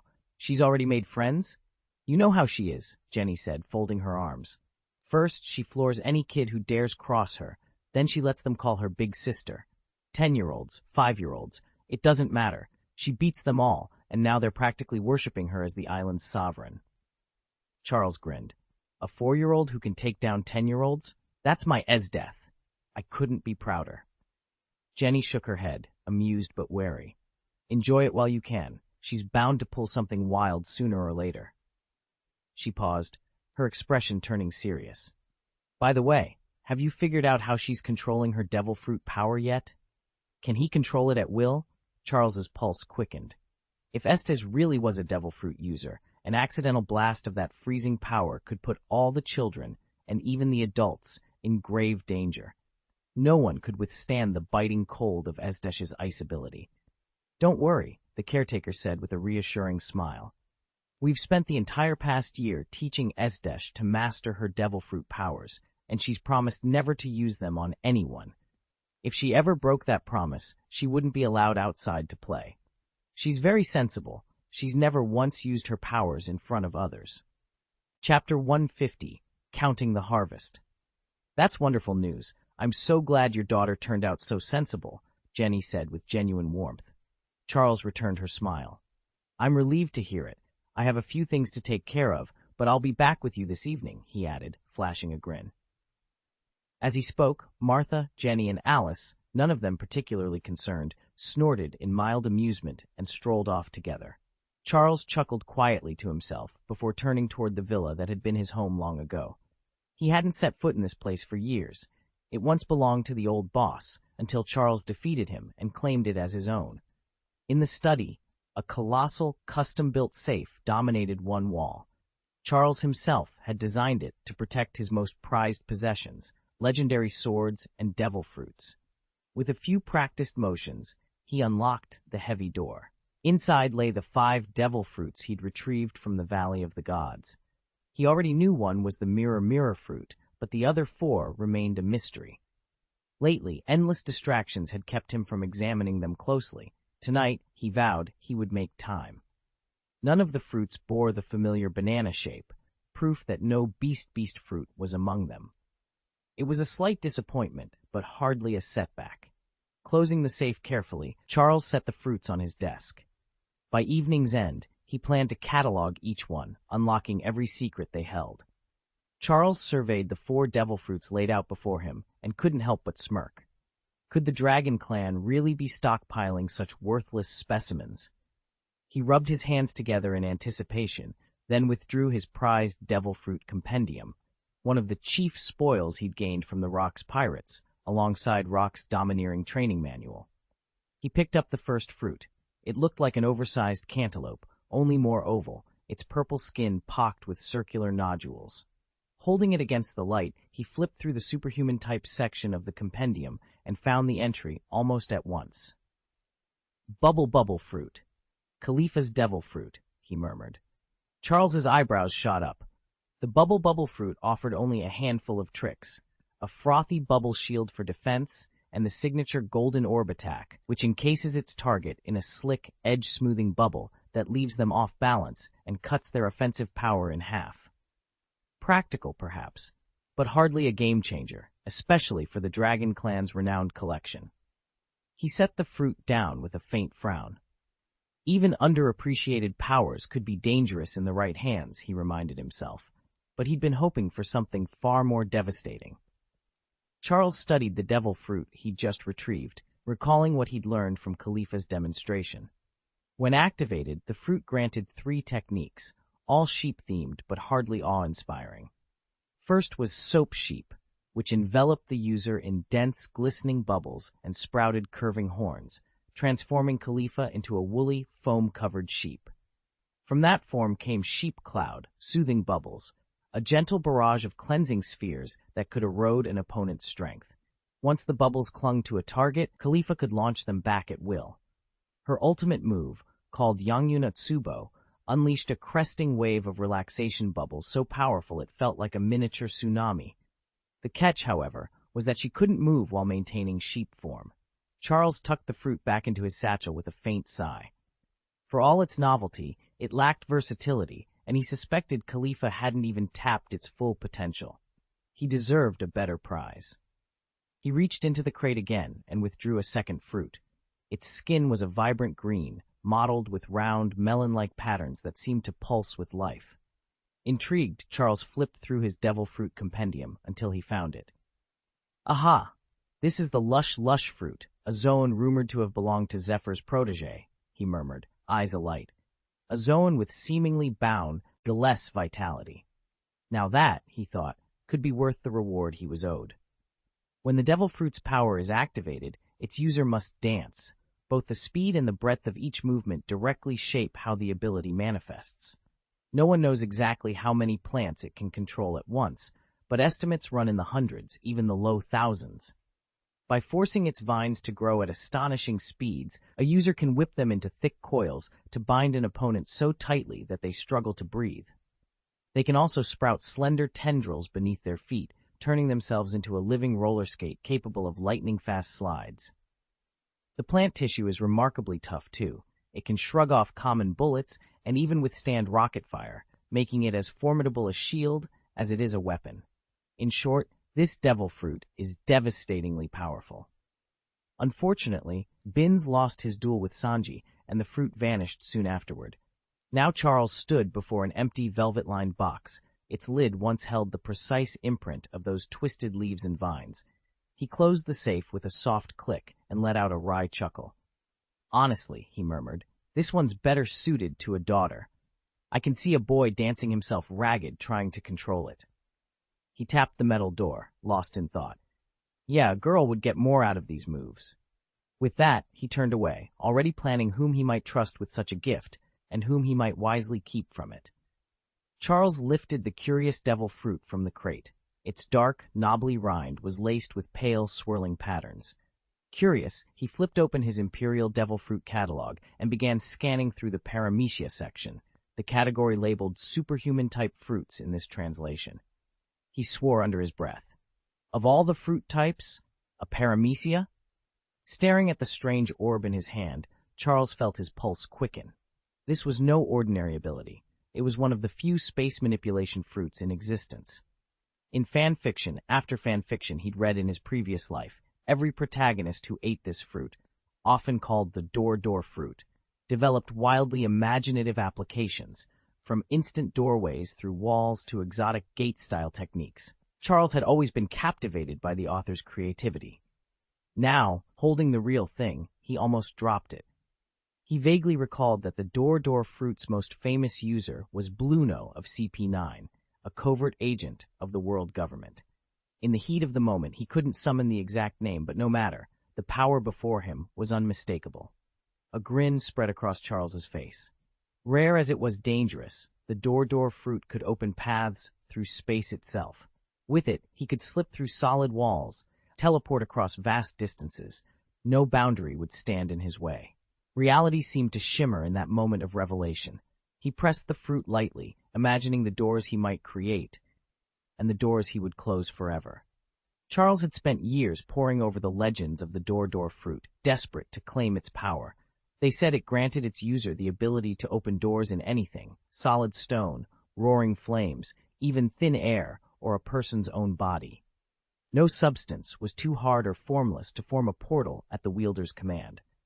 With a single willful thought, Charles could create any kind of door, a sliding hatch, a swinging gate, even a grand revolving portal. He could tailor its size and shape at will, anything from a narrow peephole to an immense archway. Astonishingly, he could also turn parts of his own flesh into a living doorway, allowing allies to step through him or sealing foes behind his body. But the true magic lay in moving through space itself.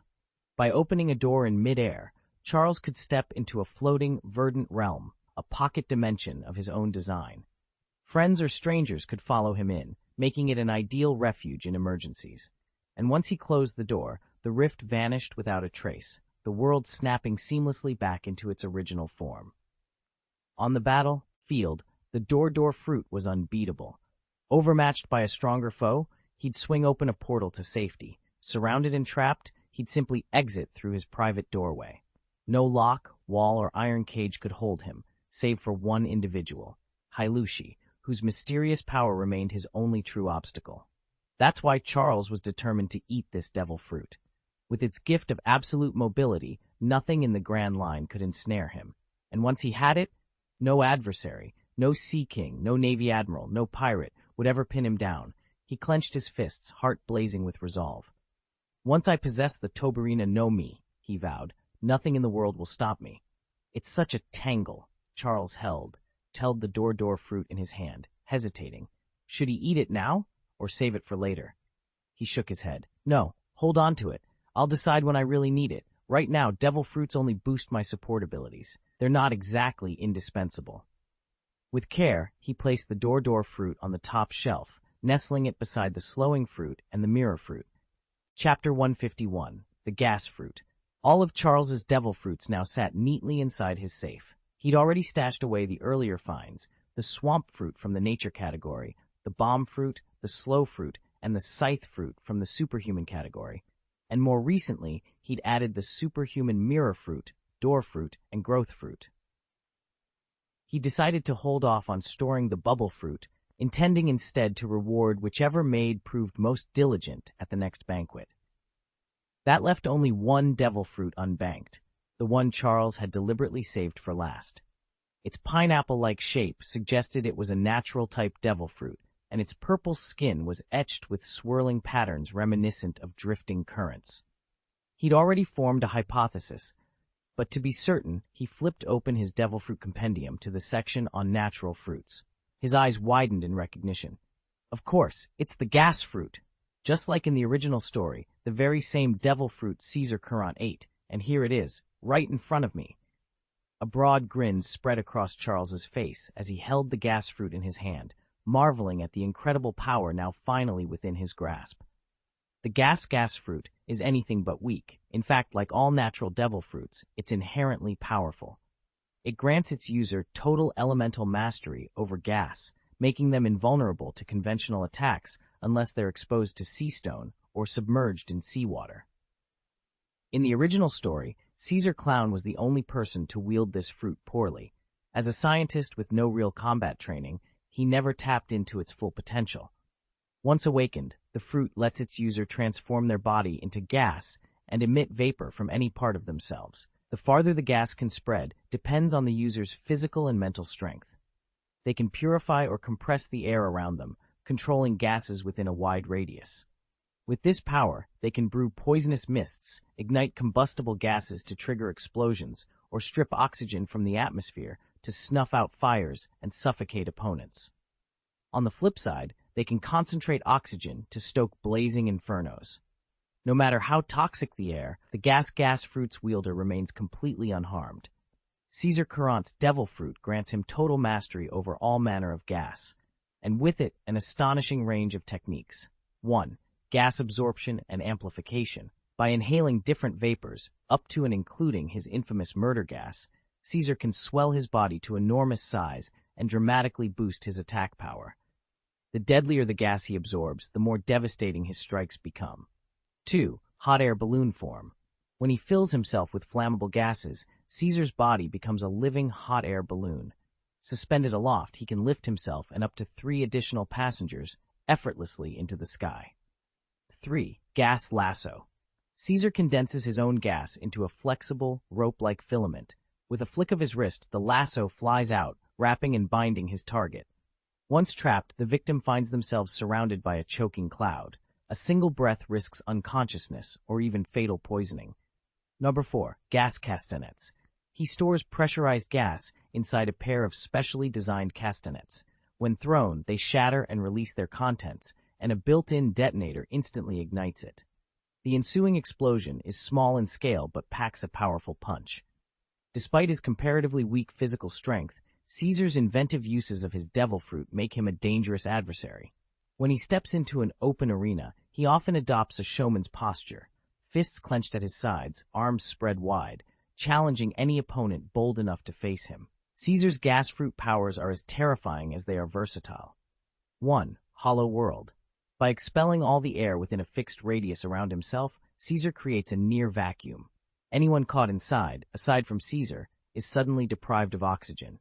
Without air to breathe, foes gasp, go into shock, and can even perish if they remain trapped too long. The one saving C is its limited range. Step outside the vacuum's boundary, and you can breathe again. Caesar once used this move to nearly suffocate Luffy and the others. 2. Combustion-type Myogus. Caesar clasps his hands together and flicks 2 matchsticks, instantly igniting them. The flame erupts along his arms and fists. Because his body consists of living gas, the moment he touches an enemy, the gas detonates, turning them into a human torch. 3. Gas spray cannon. With a harsh exhalation, Caesar fires a high-pressure beam of his combustible gas. The jet is so intense it can melt steel and generate a colossal explosion on contact. When Luffy slapped Caesar across the face in their last fight, it not only knocked his goggles askew, it also muddled his pronunciation. Through gritted teeth, Caesar roared the name of his attack as Gas Poo Gun, his tongue thick and clumsy from the blow. Qingyan Sword, Burning Slash. After Kaiser unleashes his empty world technique, he channels the purged oxygen into the custom triangular hilt of his sword. The blade then ignites this concentrated air, forging a knife-like flame of brilliant blue. With every slash, streaks of azure fire arc through the air. Any target caught in their wake is inflamed and seared. It is a devastatingly powerful skill. Charles places tremendous value on this devil fruit. In the hands of his own children, its potential is even greater. Not only could it produce an exceptional commander, but it might well elevate them to the rank of quasi-general. Of the 5 devil fruits Charles recovered from God's Valley, he is especially pleased. The door fruit and the gas fruit both prove to be supremely potent assets. Though the mirror fruit also boasts impressive strength, Charles treats it as a support tool. Its ability to create mirror worlds is unrivaled, but if a reflection ever shatters, the consequences can be dire. As for the verdure fruit, its promise is boundless. In capable hands, it could raise its wielder to a level worthy of legend. Charles stood in the dim glow of the cavern, eyeing the rows of devil fruits neatly arranged on stone pedestals. If he didn't choose wisely, he'd only end up planting a handful of fruit trees aboard his ship, hardly the game-changer he needed. No, what he really wanted were the menmen fruit and the gasu fruit. He lifted the menmen fruit, its melon-marked rind cool beneath his fingertips, and let his hand drift over the swirling patterns of the gasu fruit. He caressed each as if greeting an old friend, or perhaps something more.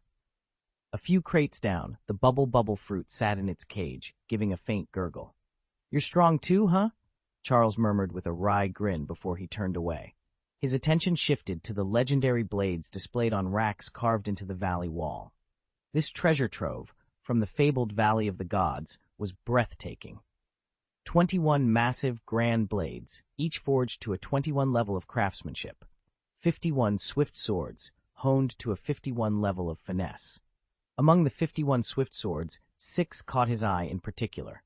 One in the elegant curve of a katana, 3 wide-bladed western swords, and a paired set of slim, rapier-like blades.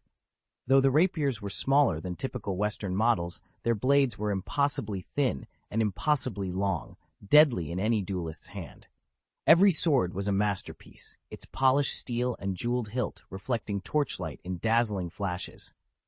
Charles suspected the Sky Dragon clan had gathered them here not merely for battle, but for their sheer artistry.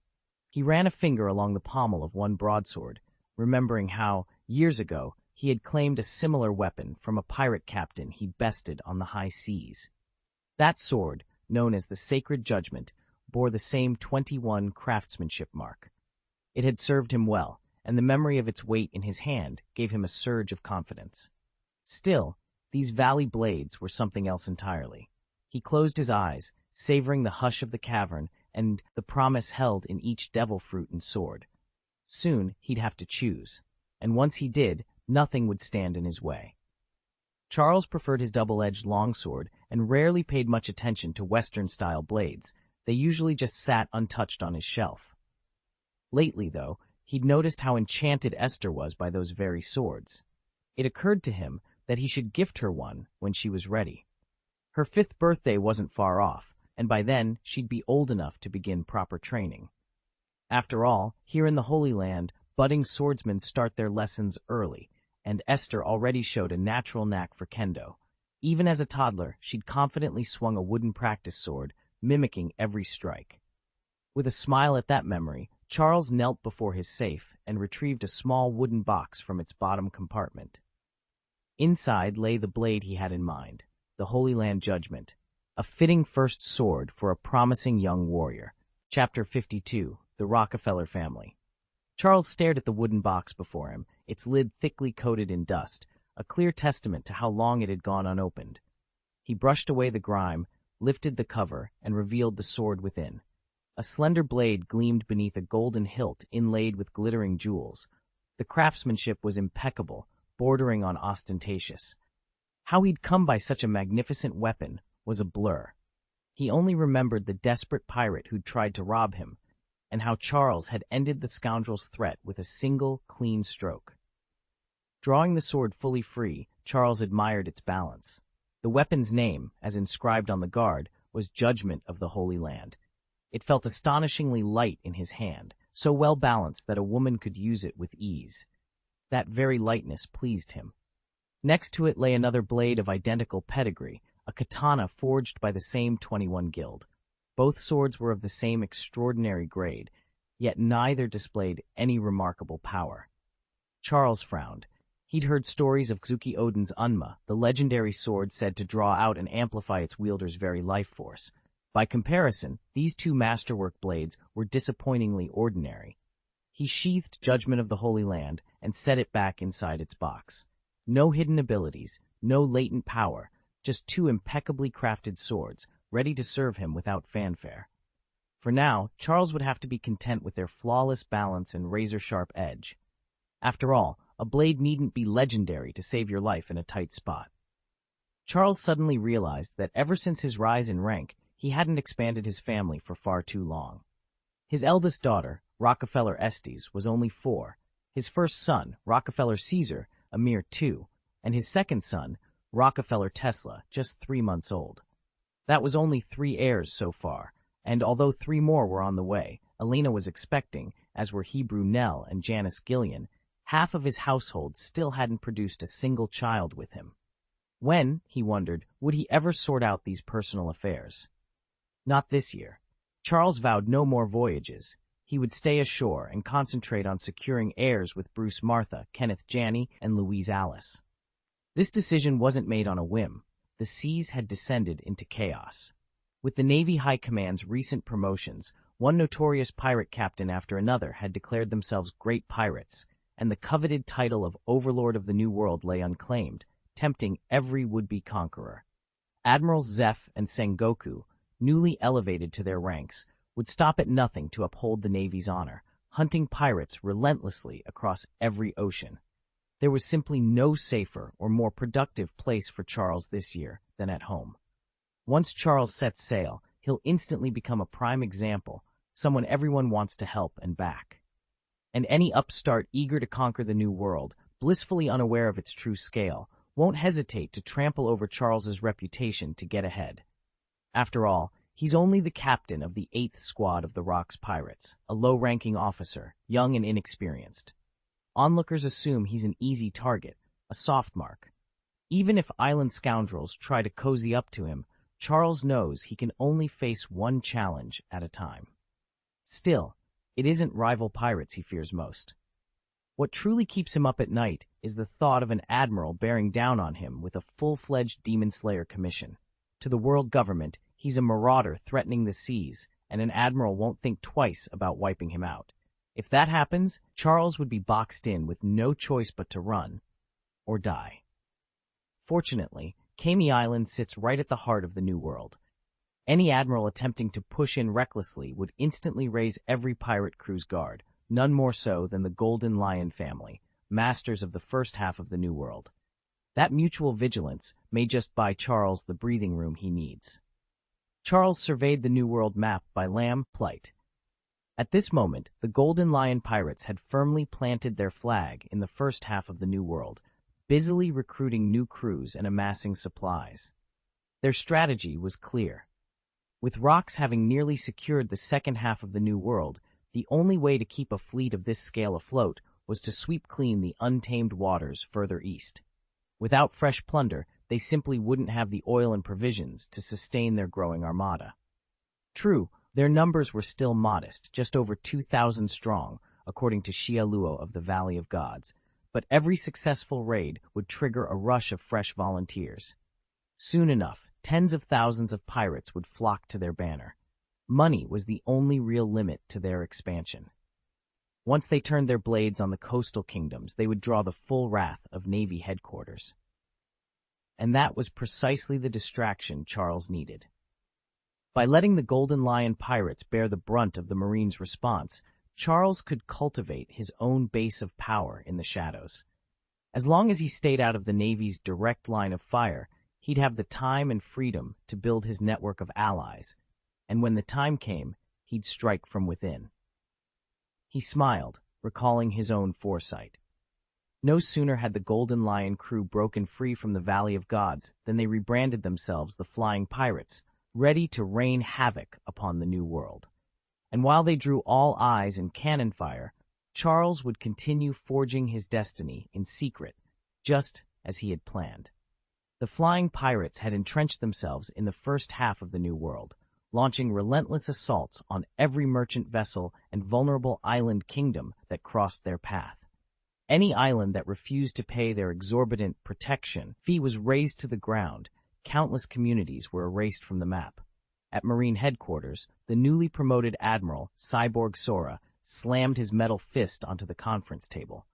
"Damn that ski!" he roared, gears whirring. Frustrated though he was, Sora channeled his fury into decisive action. Fleet Admiral Zephyr immediately ordered sweeping patrols across the oceans, hunting down pirate bands wherever they surfaced. At the same time, the warring states, a trio of the Marines' most formidable warships, took up position at the entrance to the Grand Line by the Upside-Down Mountain, intercepting any crew daring to cross into the New World. Meanwhile, Vice Admiral Garp, the famed hero of the Navy, pursued the remnants of the Roger pirates deep into these treacherous waters. His mission served a dual purpose: to reassure the people of the world government's strength and to lure rival pirate fleets into a trap. All the pieces were being set for a conflict of unprecedented scale.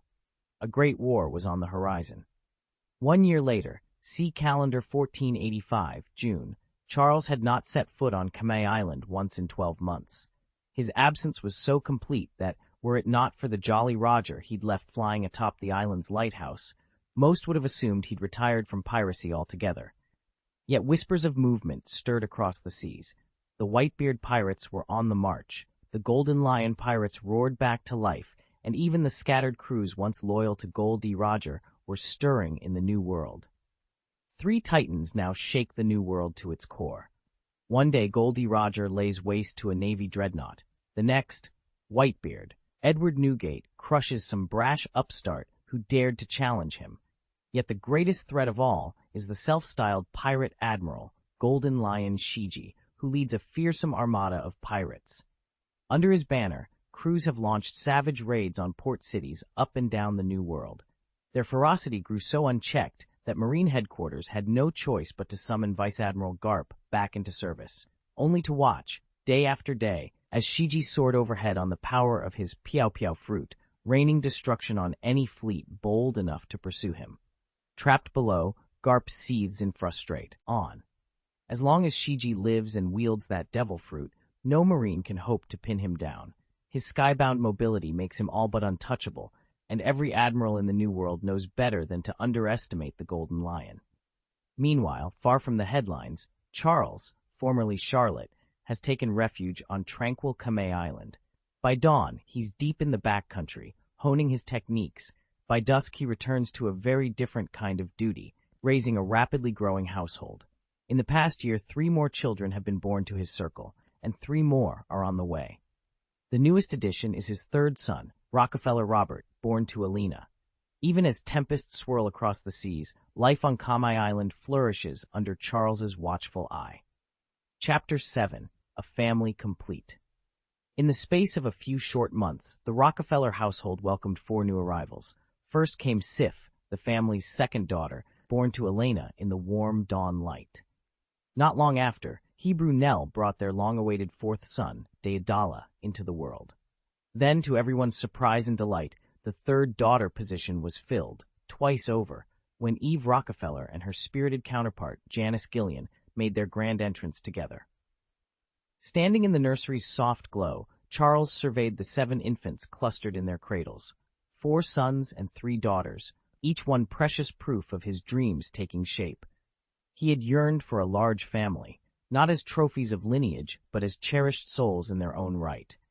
Every time a new child arrived, he whispered a quiet prayer of thanks, convinced that the power to conceive was ultimately in the hands of fate. Yet there was one revelation he could never have anticipated. As he chatted with Elena, cradling tiny Sif in her arms, she slipped in a detail he hadn't known. She was a twin. Charles froze. No one had ever mentioned a sister. Determined for answers, he sought out the ship's physician, the same doctor who had tended to Irina some years back. Under the doctor's solemn oath of confidentiality, Charles learned only that Irina's existence had been carefully concealed, locked away even from him. The secret astonished him. Irina, Elena's twin, hidden in plain sight. Why had no one said a word?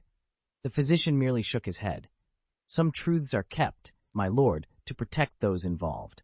Beyond that, I fear I cannot help you. Later, alone in his study, Charles leaned back in his chair, the leather creaking beneath him. He reflected on the narrow line between destiny and design. He'd never regarded his children as mere heirs or reproductive tools, as some cold bureaucrats might.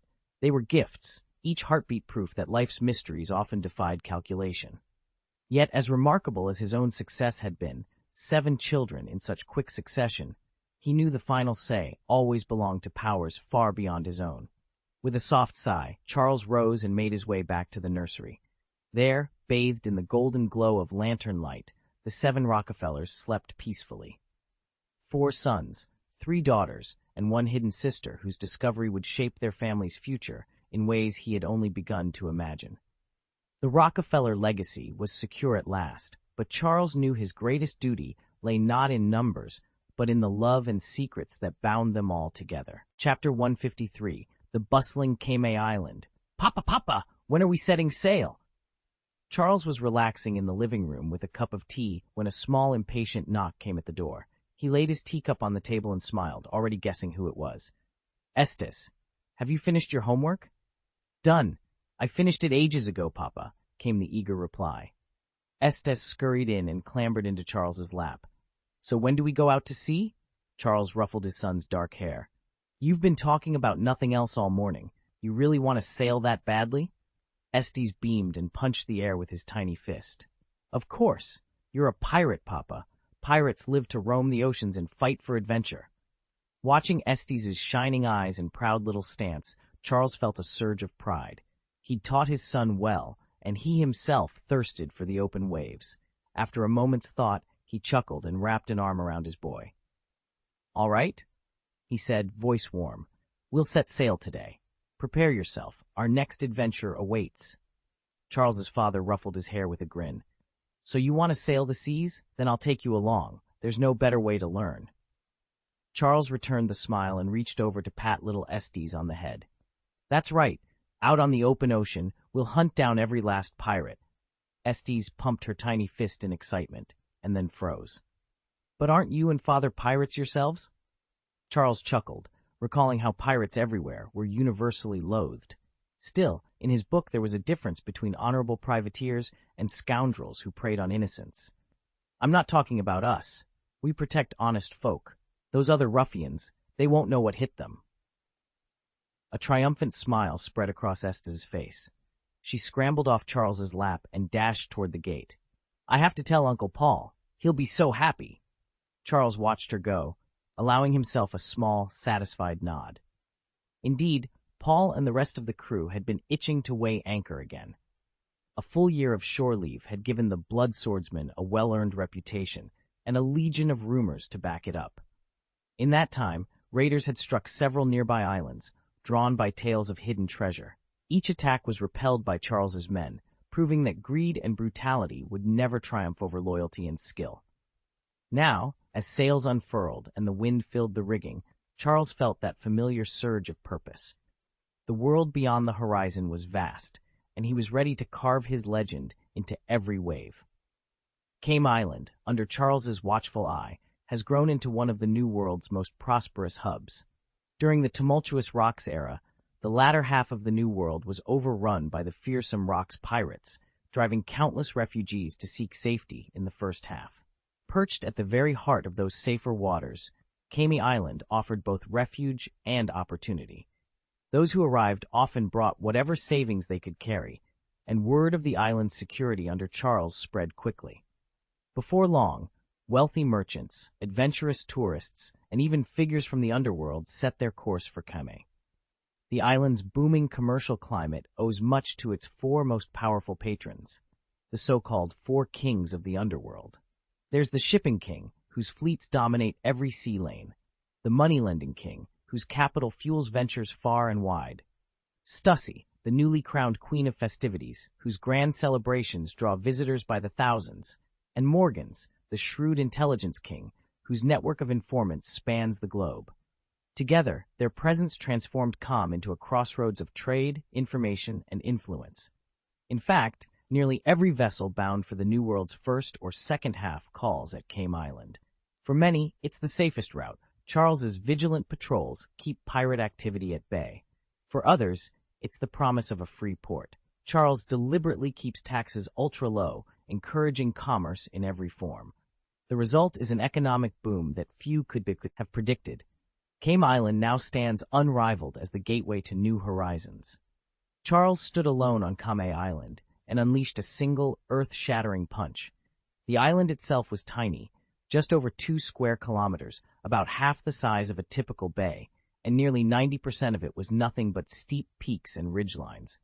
Yet the moment his fist connected, a great mountain simply collapsed, boulders and earth exploding outward in a deafening roar. What should have been a practitioner's routine skill looked more like a god striking at creation itself. Witnesses gaped in disbelief.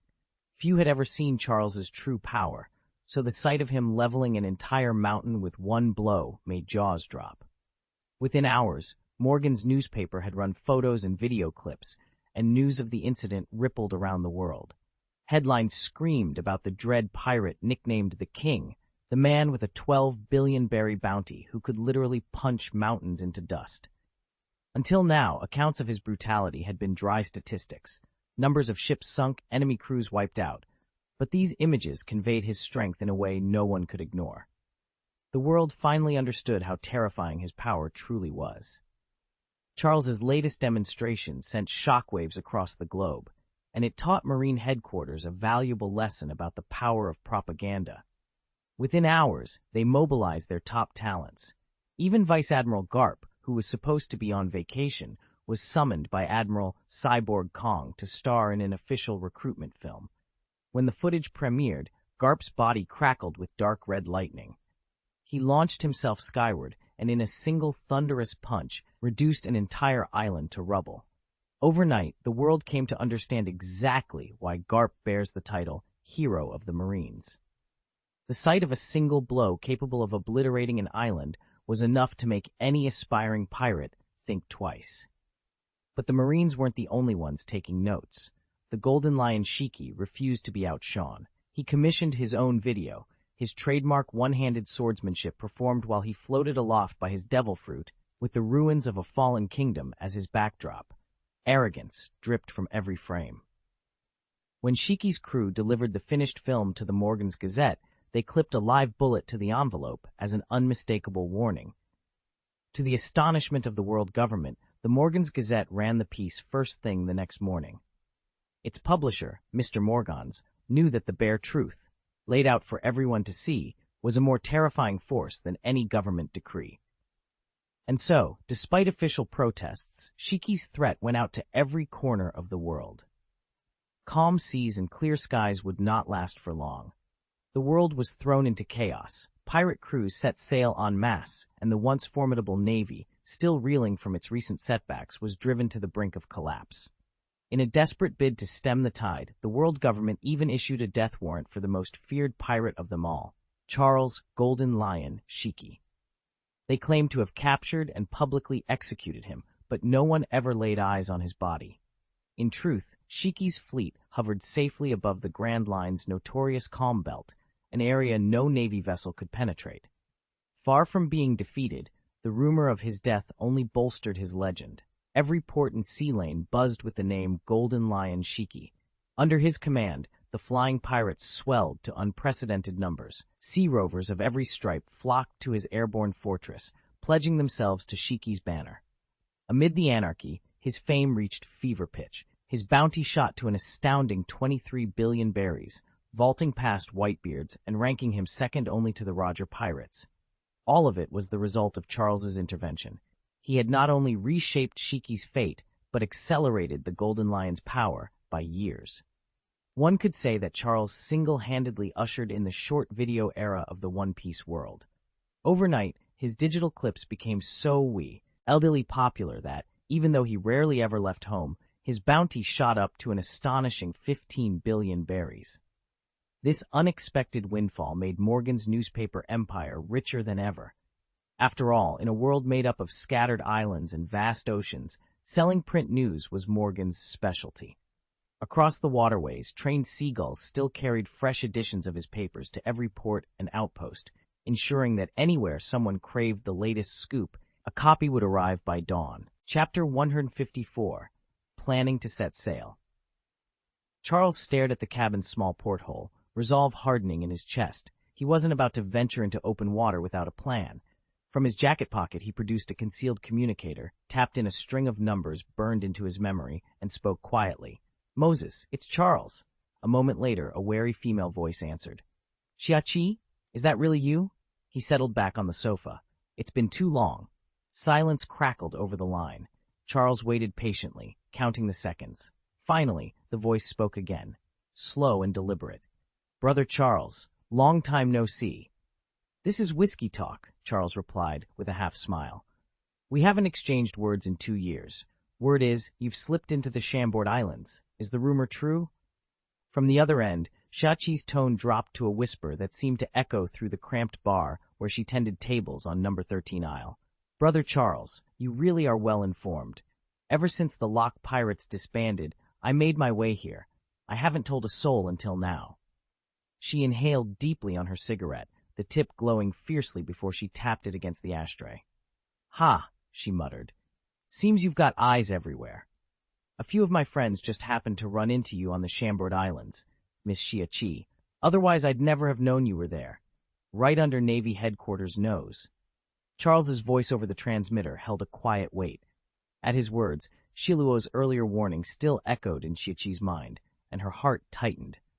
Swallowing her unease, she forced a bright tone. "Brother Charles, do you need anything today? If it's within my power, I promise I won't let you down." Charles chuckled softly. "Actually, I do have a favor to ask of you, Miss Xiaqi. After all, you are our in-house intelligence expert." "Of course," Xiaqi replied without hesitation. "We're on the same side. What do you need?" "There's an island in the New World called the Sleeping Ancient Town. I need its exact coordinates." "Leave it to me," Xiaqi said immediately. "As soon as I have the information, I'll send it straight to you."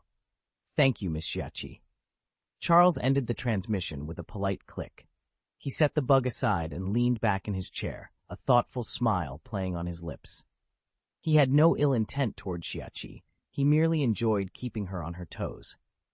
Charles had spent the past year puzzling over one question. How had the Roger pirates come to know the location of the Valley of the Gods? He reviewed every scrap of information he could find, cross-referencing stories from later generations of sailors. In the end, only one answer made sense: Xiaqi.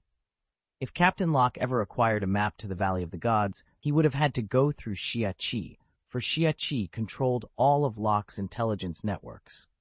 And if Locke knew the valley's whereabouts, then Xiaqi must have known it first. Recalling the old alliance between Xiaqi and Silver's Rayleigh and the Roger pirates, Charles felt his theory solidify. Coupled with the odd behavior he'd witnessed recently, he was convinced that Xiaqi had betrayed Locke years ago, betrayed him the very same way. Charles's plan was simple. He would confront Xiaqi, break him if he had to, and extract the location of the ancient sleeping city without paying a single shiny coin. Over the next few days, as soon as Charles announced his intention to set sail, his crew leapt into action. From dawn till dusk, boats laden with barrels, crates, and rolls of canvas shuttled back and forth between the dock and the flagship. Provisions, dried meats, hardtack, fresh vegetables filled the hold, while weapons, navigational charts, and spare rigging were stowed above decks. Every piece of gear that had taken Charles 5 years to gather and install on this mighty vessel was now in place, ready for the voyage that would take them into the heart of mystery and danger. Charles stood on the quarterdeck of the pirate flagship, marveling at its sheer size. It was, hands down, the largest tea-vessel afloat, an awe-inspiring sailing warship bristling with cannons and rigging. Yet for someone like Charles, who dreamed in gears and circuitry as much as wind and canvas, it felt oddly plain. No steam engine, no advanced gadgets, just wind, wood, and sails. A sly grin spread across his face. It was high time he paid a visit to Punk Hazard. Ever since the Würzburg incident, the world had gotten its hands on the Stuttgart, and word spread that Dr. Well, Vegapunk, was now in the employ of the world government. Charles knew the mad genius behind the brain fruit was light years ahead of every other scientist. If Vegapunk could conjure inventions centuries before his time, surely adapting a sailing ship into a flying fortress would be child's play. Wings? Electric propulsion? He envisioned an electrically charged hull crackling with static, a vessel that could soar through storm clouds as easily as any fish through the sea. And there was more. On one of the unmapped islands lay the Thunder fruit, rumored to grant the user control over lightning itself. Alongside it, the blueprints of an ancient ark, nicknamed the Ark Proverb, promised the secrets of airborne travel. If Charles could claim both, he'd have the ultimate pirate ship, silent, deadly, and able to overtake any convoy from above. His plan already formed in his mind. First, drop anchor at the sleeping ancient town to seize the vampire fruit rumored to lie in its catacombs. Then, full steam to Punk Hazard to liberate Dr. Vegapunk and all his schematics. And finally, sail toward Dressrosa, where untold treasures and alliances awaited. Charles tightened the straps on his coat and turned to his crew. "All hands," he called, voice ringing over the deck. "Prepare for departure. Our destiny awaits among the clouds." Charles stood at the bow of his ship, the sea breeze tugging at his coat as he reviewed the fruit-strewn map before him. According to Tiberius's notes, there were several devil fruits scattered across the Grand Line, each one a prize worth risking life and limb for. He traced his finger over the inked roots and formed a plan. First on the list was the Lilliputian kingdom. Rumor held that at least 2 devil fruits were locked away in its vaults, gems both rare and devastatingly powerful. After that, he'd chart a course to Murloc Island's eastern shoals, where the currents split the sea in two, and legends spoke of sea kings guiding shipwrecks into hidden coves. From there, he would strike for Sky Island itself. High in the clouds lay blueprints for the Thunder Fruit, said to grant mastery over storms, and an ancient scroll known only as Ark's Proverb, which allegedly contained the secrets of invulnerability.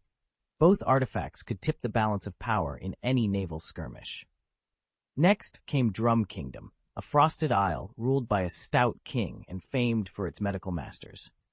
Charles intended to recruit several of Drum's finest doctors as ship surgeons, and if his suspicions were correct, to liberate 2 more devil fruits stored in the royal treasury, the fungus fruit, capable of commanding every spore and mushroom in a landscape, and the Tunton fruit, whose submerged power pulses beneath the waves. With his holds thus filled, Charles would press on to the North Sea, before swinging westward to the fabled iceberg fields of the West Sea. There, under centuries of snow and ice, lay the sunken hoard of the 8 Treasures Navy, waiting to be claimed. And beyond that iceberg maze rose O'Hara, the archaeological island destined for destruction within a decade. To miss its stone cloisters and hidden libraries now would be to leave its lost knowledge buried forever. Finally, if any strength remained, he would sail south into the South China Sea. There, nothing in his archive hinted at treasure worth the storm-tossed voyage, but adventure often rewarded the prudent as well as the bold. Charles folded the map, squared his shoulders, and turned aft to rally his crew. Tomorrow, at first light, they would begin their greatest voyage yet. Charles stared out at the horizon as his ship cut through the gentle swells of the East Blue.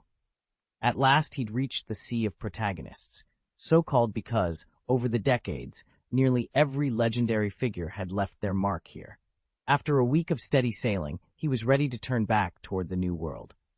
Settling on the deck, he flipped open his weather-beaten notebook and sketched a quick summary of the journey so far. Routes charted, challenges overcome, and the supply stops ahead. At this pace, he estimated, it would take another 7 or 8 years, and countless dangers to circumnavigate the globe along the Grand Line. Closing the book, Charles felt a surge of pride. His reputation had grown with each island he visited. Soon, he would return to the New World with his sails billowing and his ambitions higher than ever. Yet he couldn't ignore the one real threat that loomed, the Navy. Word was they'd been growing restless, itching to hunt down any pirate band that dared ply these waters. Still, Charles believed the Marines were stretched too thin.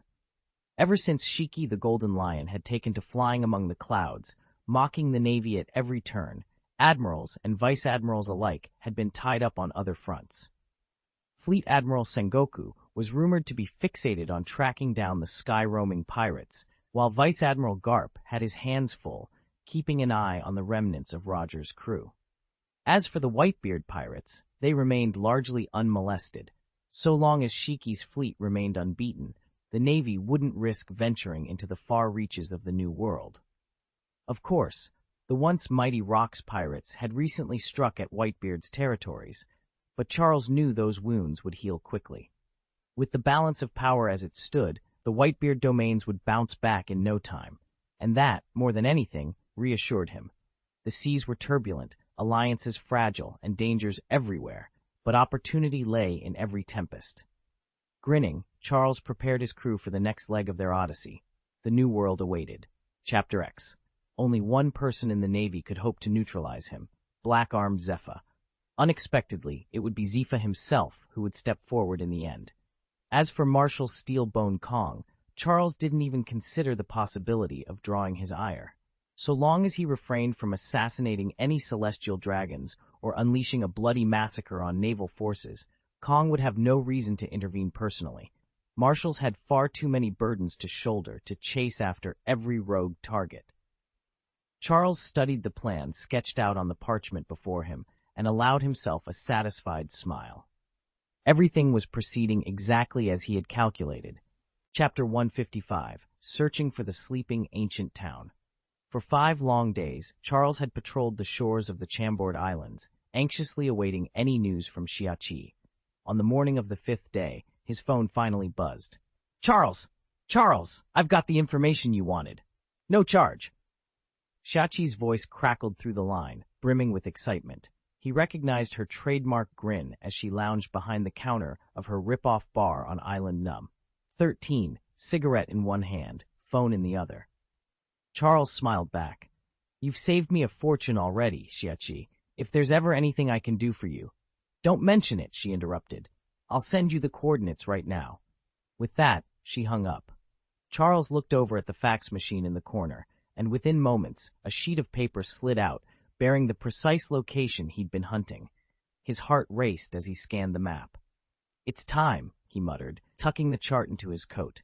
He strode out onto the deck and called up his crew. "Rockefeller pirates, prepare to set sail." A roar of approval went up. Men and women who had spent weeks readying their gear cheered and scrambled to the gangway. Charles led them aboard the sea god Poseidon, the grand ship they had spent 5 years constructing. As sails unfurled and the wind caught their canvas, he stood at the bow, eyes fixed on the horizon. "Let's find that sleeping ancient town," he called, voice steady with determination. With a thunder of cheers, the Poseidon slipped away from the island, bound for adventure. Poseidon, named for the god of the sea, sailed under the promise of divine protection. Nearly 500 pirates called her home, making her one of the largest vessels to ply these waters. Along every inch of her broadside, at bow and stern alike, packed cannons and swivel guns bristled with firepower no Navy warship could match. 5 or 6 smaller escort boats hovered at the perimeter, each manned by an officer empowered to take command if needed, ensuring the sea god's namesake never sailed unguarded.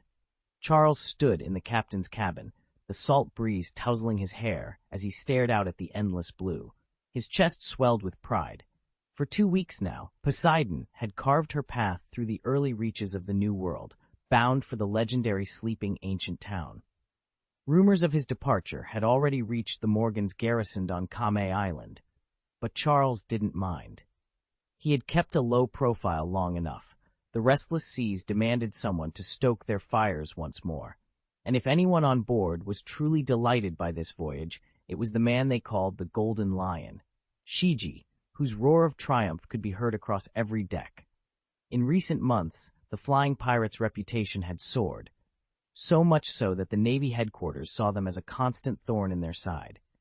Every minor skirmish or successful raid only fueled the Admiral's determination to seize them. To tighten the noose, Admiral Sengoku himself sailed into the New World, keeping a watchful eye on Shiki. Under such scrutiny, Shiki felt constrained at every turn, and he knew that once Charles took to the open sea, their entire crew would be under even greater suspicion. Far away, Marshal Steelbone Kong wasted no time reinforcing the Navy's grip on the region. He dispatched Admiral Zepha to the New World, ordering him to stabilize the fleet's presence and stamp out any hint of piracy. None of this reached Charles's ears. He was focused solely on the voyage ahead. Now, after 15 days adrift on calm seas, Charles's ship cut a solitary figure against the blue expanse. Their destination was the fabled sleeping ancient town, whispered about in every port as a place of hidden treasure and forgotten secrets. On deck, Charles stood at the helm, eyes narrowed against sun and salt spray, oblivious to the sprawling naval armada being marshaled against them. Below decks, Esdes, who had been the first to cheer their departure, sat slumped against the rail, her bright enthusiasm long since evaporated. He stared blankly at the unbroken horizon, the boredom of endless water weighing heavily on her spirit. In all those days, Charles had meticulously steered them clear of every merchant ship and naval scout. His caution was well-founded, for no vessel dared approach the notorious flying pirates. And so they pressed on in silence, the sea around them empty and still, each soul aboard, sensing that the real storm lay far beyond the horizon, waiting for the moment when the Navy finally dared to challenge them. Even the most seasoned pirate crews on the New World knew at a glance what flag flew above that massive ship, the Rockefeller Pirates. With a collective bounty of $1.5 billion and led by Charles Rockefeller, the former captain of the Rocks Pirates' 8th Squadron, now feared as the Blood Swordsman, their reputation preceded them. Only greenhorns, fresh off the Grand Line, dared make a reckless charge against Charles's fleet, and so far none had shown up to test their luck. Frankly, he found it a little disappointing. After all, what's the point of sailing the seas without a little danger? "What's the matter?" Elena asked, handing him a steaming mug of coffee as she stepped up to the rail. "You look lost in thought." Charles took the cup and glanced at Elena's flawless skin. Ever since he'd given her the bubble fruit a year ago, she'd blossomed into a bubble person, her complexion impossibly smooth and nearly translucent. It only made her more beautiful. He breathed in the rich aroma, the warmth already seeping into his chest. "Nothing serious," he said with a faint smile. "Just, it gets a bit dull out here after months at sea." He took a slow sip, letting the bitter sweetness chase away the monotony. All around them, the vast blue expanse stretched on, quiet, still, and waiting for the next storm. Yet Charles felt a thrill pulse through him. Soon enough, the new world would wake up, and the real adventure would begin. Elena leaned against the rail, a teasing smile playing on her lips. "You've been a pirate for 5 years now. Doesn't the endless monotony ever drive you mad?" Charles returned her grin with a shrug. "It's not as boring as you'd think." He tilted his head and watched the deck below. Young Estes was playing with little Caesar. Estes claimed it was all in fun, but his older sister was gleefully teasing the boy more than any harmless game. A few paces away, 9-year-old Barrett had shot up so dramatically this past year that he now stood shoulder to shoulder with Charles at nearly 2.3 meters tall. Charles tugged at his collar. He'd long since hit his growth ceiling. 2.3 meters was already awkward enough, and in the One Piece world, he was practically undersized. Just look at the legends. Edward Newgate, the Whitebeard, towered over 20 meters. Golden Lion Shiki neared 19. Big Mom soared beyond 30, and even Kaido loomed close to 35. Compared to them, Charles was positively pocket-sized. Barrett's growth has been nothing short of phenomenal. Not only has he shot up in height, but his raw power has utterly skyrocketed. At just 9 years old, he's become the undisputed powerhouse aboard Charles's pirate ship. Only Carter and Ralph can spar with him at all, and even they spend more time scrambling to defend than landing a hit. When Paul and Isaac combined their devil fruit powers against him, he dismissed them with a single blow, sending both sliding across the deck as if they were mere ragdolls. Such explosive development explains how, by his 15th birthday, Barrett managed to hold his own in a draw against Sirbaz Raleigh, the Roger Pirates' deputy captain, already acclaimed then as Hades for his fearsome reputation. Barrett's secret isn't just brute strength, it's his ironclad resolve. Day after day, he pushes his body past every limit, sculpting his muscles and honing his reflexes without mercy or pause. Even more astonishing to Charles was Barrett's rapid mastery of armament Haki. Most warriors spend years struggling to awaken it. Barrett unlocked his at 9, and he didn't stop at the basics. His grasp of advanced techniques, like layering armament to boost both offense and defense, surpasses many who've practiced a lifetime. Now when he concentrates, his entire body gleams with a hardened ebony sheen, each strike powered by both muscle and Haki in perfect, devastating harmony. Watching him train, Charles can't help but wonder, where will Barrett's limits lie when he's 15 or 20? So far, nothing seems able to hold this boy back. Charles couldn't shake the feeling that he'd finally proven himself worthy of the Devil's heir. In just a few years, Barrett's power would astonish the world, and under his leadership, the Rockefeller Pirates would only grow stronger. Chapter 156. Searching for the Vampire Fruit. Dawn's pale light shimmered across the restless sea as Charles leaned against the rail, watching the horizon. Beside him stood Maybelle, his trusted navigator, and the first of many girls he'd rescued and trained over the years. Her dark eyes sparkled with excitement. "Captain," she said, voice steady despite her eagerness, "we're nearly there." Charles gave her a firm nod. He had come to rely on navigators like Maybelle, women he'd saved from every corner of the Grand Line and schooled in charting impossible routes. He'd seen firsthand how poor navigation could destroy even the mightiest crew. He'd heard the legend of Golden Lion Shiki, who once fitted his flagship with a monstrous extra rudder and still found himself tossed by a sudden squall. Charles had no intention of ending up adrift for want of a good navigator. "Drop anchor," he ordered. A moment later, through a veil of sea mist, a colossal silhouette emerged. The slumbering city, a floating island of interlocked steel containers stacked dozens of levels high. Makeshift piers jutted from the labyrinth of metal, their wooden planks creaking under the tide's pull. "All hands to the docks," Charles called out. Within minutes, his crew maneuvered the ships into the ramshackle harbor and secured them. They spilled onto the shifting planks, eyes wide at the panorama before them. A sprawling market district built into the container stacks, lanterns swaying overhead, and the scent of exotic spices hanging thick in the air. First Mate Horace stepped up beside Charles and surveyed the crowds. "Boss, what's the plan?" he asked. Charles flipped open his chart book, pages marked with rumors and half-truths. "Our target is the vampire fruit. Word is, it passes through here, sold by a shadowy dealer they call the Blood Broker. He mostly lurks around the docks district." Maybelle slipped a hand into her satchel. "If the legends are true, that fruit can only appear here once every few years. We can't waste any time." "Right," Charles said. "You and I will push into the market's heart. Horace, you and the others sweep the waterfront for leads. Dock hands, smugglers, anyone who might have heard of the Blood Broker." "Understood," Horace replied, rallying half the crew. With that, they split up. Charles and Maybelle ducked beneath a low corrugated awning. Around them, vendors hawked strange meats over flickering braziers, merchants peddled glass vials of glowing liquid, and pickpockets danced through the throng. Maybelle consulted her star charts. "Latitude and longitude point us 2 blocks in," she murmured, sidestepping a pair of drunken sailors. They picked their way past crates stamped with foreign seals until the din fell away and narrow alleyways opened before them. There, in a hushed nook lit by a single red lantern, sat a lean man draped in shadows. On a small table in front of him lay one item only, a perfectly round fruit, its crimson rind veined like dried blood and gleaming faintly in the lantern light. Charles's pulse quickened. The vampire fruit. He glanced at Maybelle, who gave a barely perceptible nod. Neither spoke as they stepped forward. This was the moment they'd sailed halfway across the sea to find.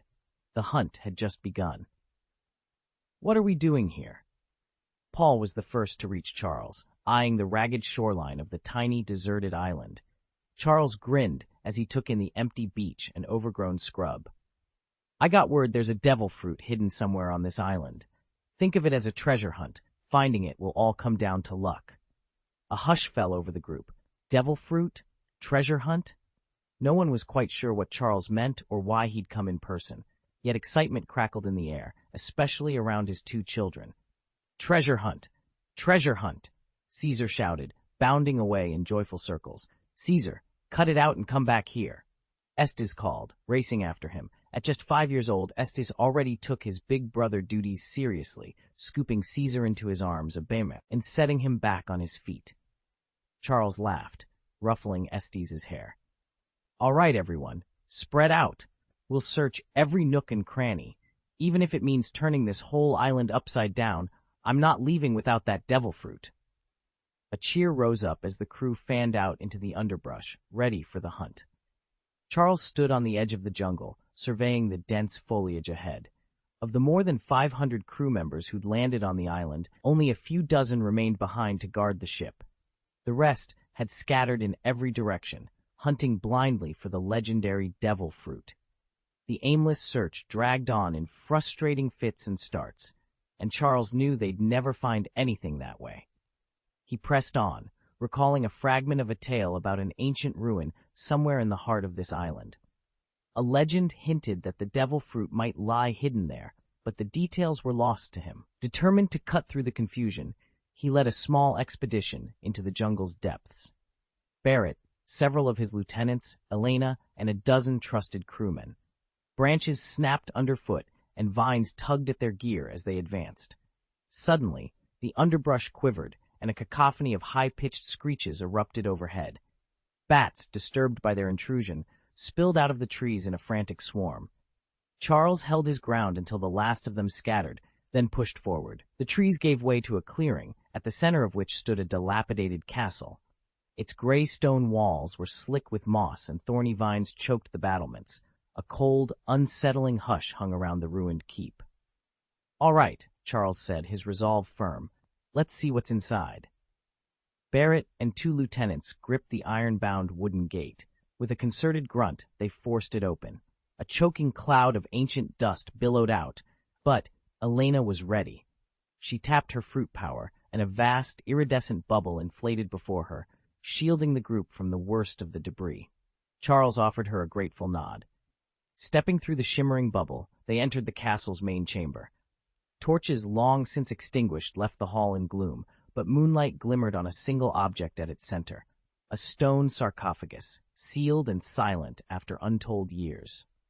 Charles approached, the 7-star sword gleaming at his side. With a swift, practiced flick of his wrist, he slipped the blade's tip beneath the sarcophagus lid. The heavy stone scraped and groaned as it shifted. Inside, secrets older than the island itself waited to be revealed. Charles leaned forward, peering into the open sarcophagus. Only a single mummy lay inside, its once powerful form now motionless. The vampire fruit was gone. If it wasn't here, where could it be? He froze, memories of the old expedition footage flooding back. Patrick Redfield had stumbled upon a stone stele, but without Robin, the historian, to translate its inscriptions, he'd been unable to locate the artifact. Charles gritted his teeth. He refused to be so helpless. "Captain?" Paul's soft voice broke the silence. "Look around. There might be an inscribed slab nearby." A determined glint appeared in Charles's eyes, and the others shuddered at the intensity of his stare. They spread out, searching the chamber's walls and pillars. "Here!" Carter called from the foot of the staircase. Moments later, Ducat was racing up beside him. Charles sprinted after them. At the top of the stairs stood an ornate throne, carved from dark stone. Resting on its cushion was a heavy slab, every inch of its surface covered in unfamiliar glyphs. Charles knelt, heart pounding. Finally, something to work with. Charles stepped forward, slate in hand, and called out, "Everyone, take a look. Does anyone recognize this handwriting?" He moved down the corridor, showing the slate to the gathered crowd. One by one, they shook their heads. No one had seen these markings before. Charles felt a wave of disappointment. Was he really going to have to ask Lord O'Hara for help? As he scanned the assembly, his eyes landed on Barrett. A sudden inspiration struck him. This vampire fruit must be sealed behind a hidden mechanism, Charles reasoned. There's no way those inscriptions could have been made otherwise. And if that's true, the mechanism has to be somewhere in this castle. He strode over to Barrett. "Can you piece together the layout of this castle? Maybe uncover where the mechanism lies?" Barrett tilted his head thoughtfully. "I'll try," he said with a shrug. He didn't exactly sound confident, but Charles was used to Barrett's half-hearted bravado. "Great," Charles replied. "Everyone, clear the courtyard." He waved the onlookers away, and once they'd given them room, gave Barrett a nod to begin. Barrett slipped on a pair of white gloves, pressed his hands against the rough stone wall, and activated his ability. Instantly, violet-hued crystals oozed from the seams between the blocks, spreading into filaments that traced the castle's hidden seams and foundations. "Combine," Barrett growled, his voice muffled by the gloves. The purple network thickened and pulsed, coalescing into a lattice that enveloped him. Charles watched as the crystals cast an eerie glow across the courtyard. Whatever secret lay behind those walls, Barrett's scan would reveal it. And soon, Charles thought, they'd be one step closer to finding the vampire fruit. Barrett surged upward, instantly towering over the castle walls. Stone and mortar cracked under the strain, and the fortress seemed to shrink before Charles's eyes as Barrett's enormous form expanded. Turrets toppled, courtyards collapsed, and the onlookers scattered to give the giant room to move. Charles pressed forward, his gaze scanning every ruined corridor. If a hidden chamber existed within these walls, he knew Barrett would uncover it soon. "Ah!" Barrett roared, a sound of pure exertion. His muscles trembled. He was at the very edge of his strength. Charles's heart pounded with equal parts excitement and worry. Half the castle lay in rubble already, yet no secret vault had revealed itself. Had he miscalculated? Where had Patrick Redfield discovered the entrance? Suddenly, Barrett's purple crystals flared and spread across the shattered bell tower. The ancient bronze clock face, once grand and gleaming, was engulfed and subsumed by Barrett's crystalline growth. As the metal plates fused and splintered, a stone chamber yawned open at the tower's rear. Charles stepped forward, certain he'd finally found what he'd been seeking. Chapter 157. Vampire Fruit. "Enough!" Charles shouted. At his command, Barrett's towering form dissolved, and the giant, once as massive as a hill, crumpled with a thunderous crash. A choking cloud of dust billowed out. Elena sprang into action, conjuring a shimmering bubble barrier to shield the group from the debris. When the last of the dust settled, Charles wiped the grit from his eyes and spotted it, a small stone chamber tucked into the upper reaches of the castle's clock tower. He turned to his friends. "Stay put. Don't move an inch. I'm going up to take a look." Before anyone could object, Charles launched himself upward in a single bound. The rest of the party watched in awe, studying the ancient stone door that Barrett's strength had just exposed. Had it not been for Barrett's transformation, they might never have uncovered this hidden vault behind the clock face. Charles landed lightly beside the doorway. It was barely tall enough to enter standing. He crouched, drew a lantern from his pack, and eased himself through the jagged opening. He clicked the lantern's mechanism, and its warm glow spilled into the cramped chamber. "Whoa," he whispered. All around him lay piles of gold coins, silver chalices, and jeweled crowns, treasures far beyond anything he'd imagined. The flickering light danced off the glittering hoard, revealing the astonishing wealth the castle's long-dead lord had amassed. Charles stood in silent wonder, heart pounding at the sight of it. This hidden trove was more than just riches. It was the legacy of a bygone era, waiting to be claimed. Although the hall wasn't as vast as what Charles had claimed in the Valley of the Gods, it was still no small victory, especially since he'd snatched it straight from Tenlong's vaults. Under the torchlight, dusty relics gleamed as if untouched for centuries. Charles cast a quick, appreciative glance at the treasures, but he didn't linger. His true goal lay deeper in the clock tower's stone chambers. He picked his way through winding corridors until he reached a small, windowless room. At its center, on an intricately carved bronze tray, rested a single devil fruit, its skin a deep, blood purple. Charles recognized it instantly. With barely a moment's hesitation, he snatched the fruit in one hand. "Ha! Ha!" he thundered, voice bouncing off ancient walls. Zoology, phantasmal beast, bat fruit, vampire form. His wild laughter echoed all the way back down the tower. Outside, his companions exchanged uneasy looks, straining their ears for news. Then Charles reappeared at the doorway, the vampire fruit clutched triumphantly in his palm. "I've got it," he announced, a victorious grin spreading across his face. Charles stood atop the clock tower, peering down at the men gathered below, his voice brimming with excitement he could no longer contain. Without another word, he jumped down and led Elena toward the harbor. He could hardly believe their luck. After only one day of searching, they had struck gold. Below, Paul and Carter exchanged astonished glances. Fired up by Charles's triumphant shout, Carter leapt up to join him. As he stepped into the vaulted stone chamber, slivers of weak sunlight revealed towering heaps of gold coins, silver ingots, and glittering jewels. Carter's jaw dropped.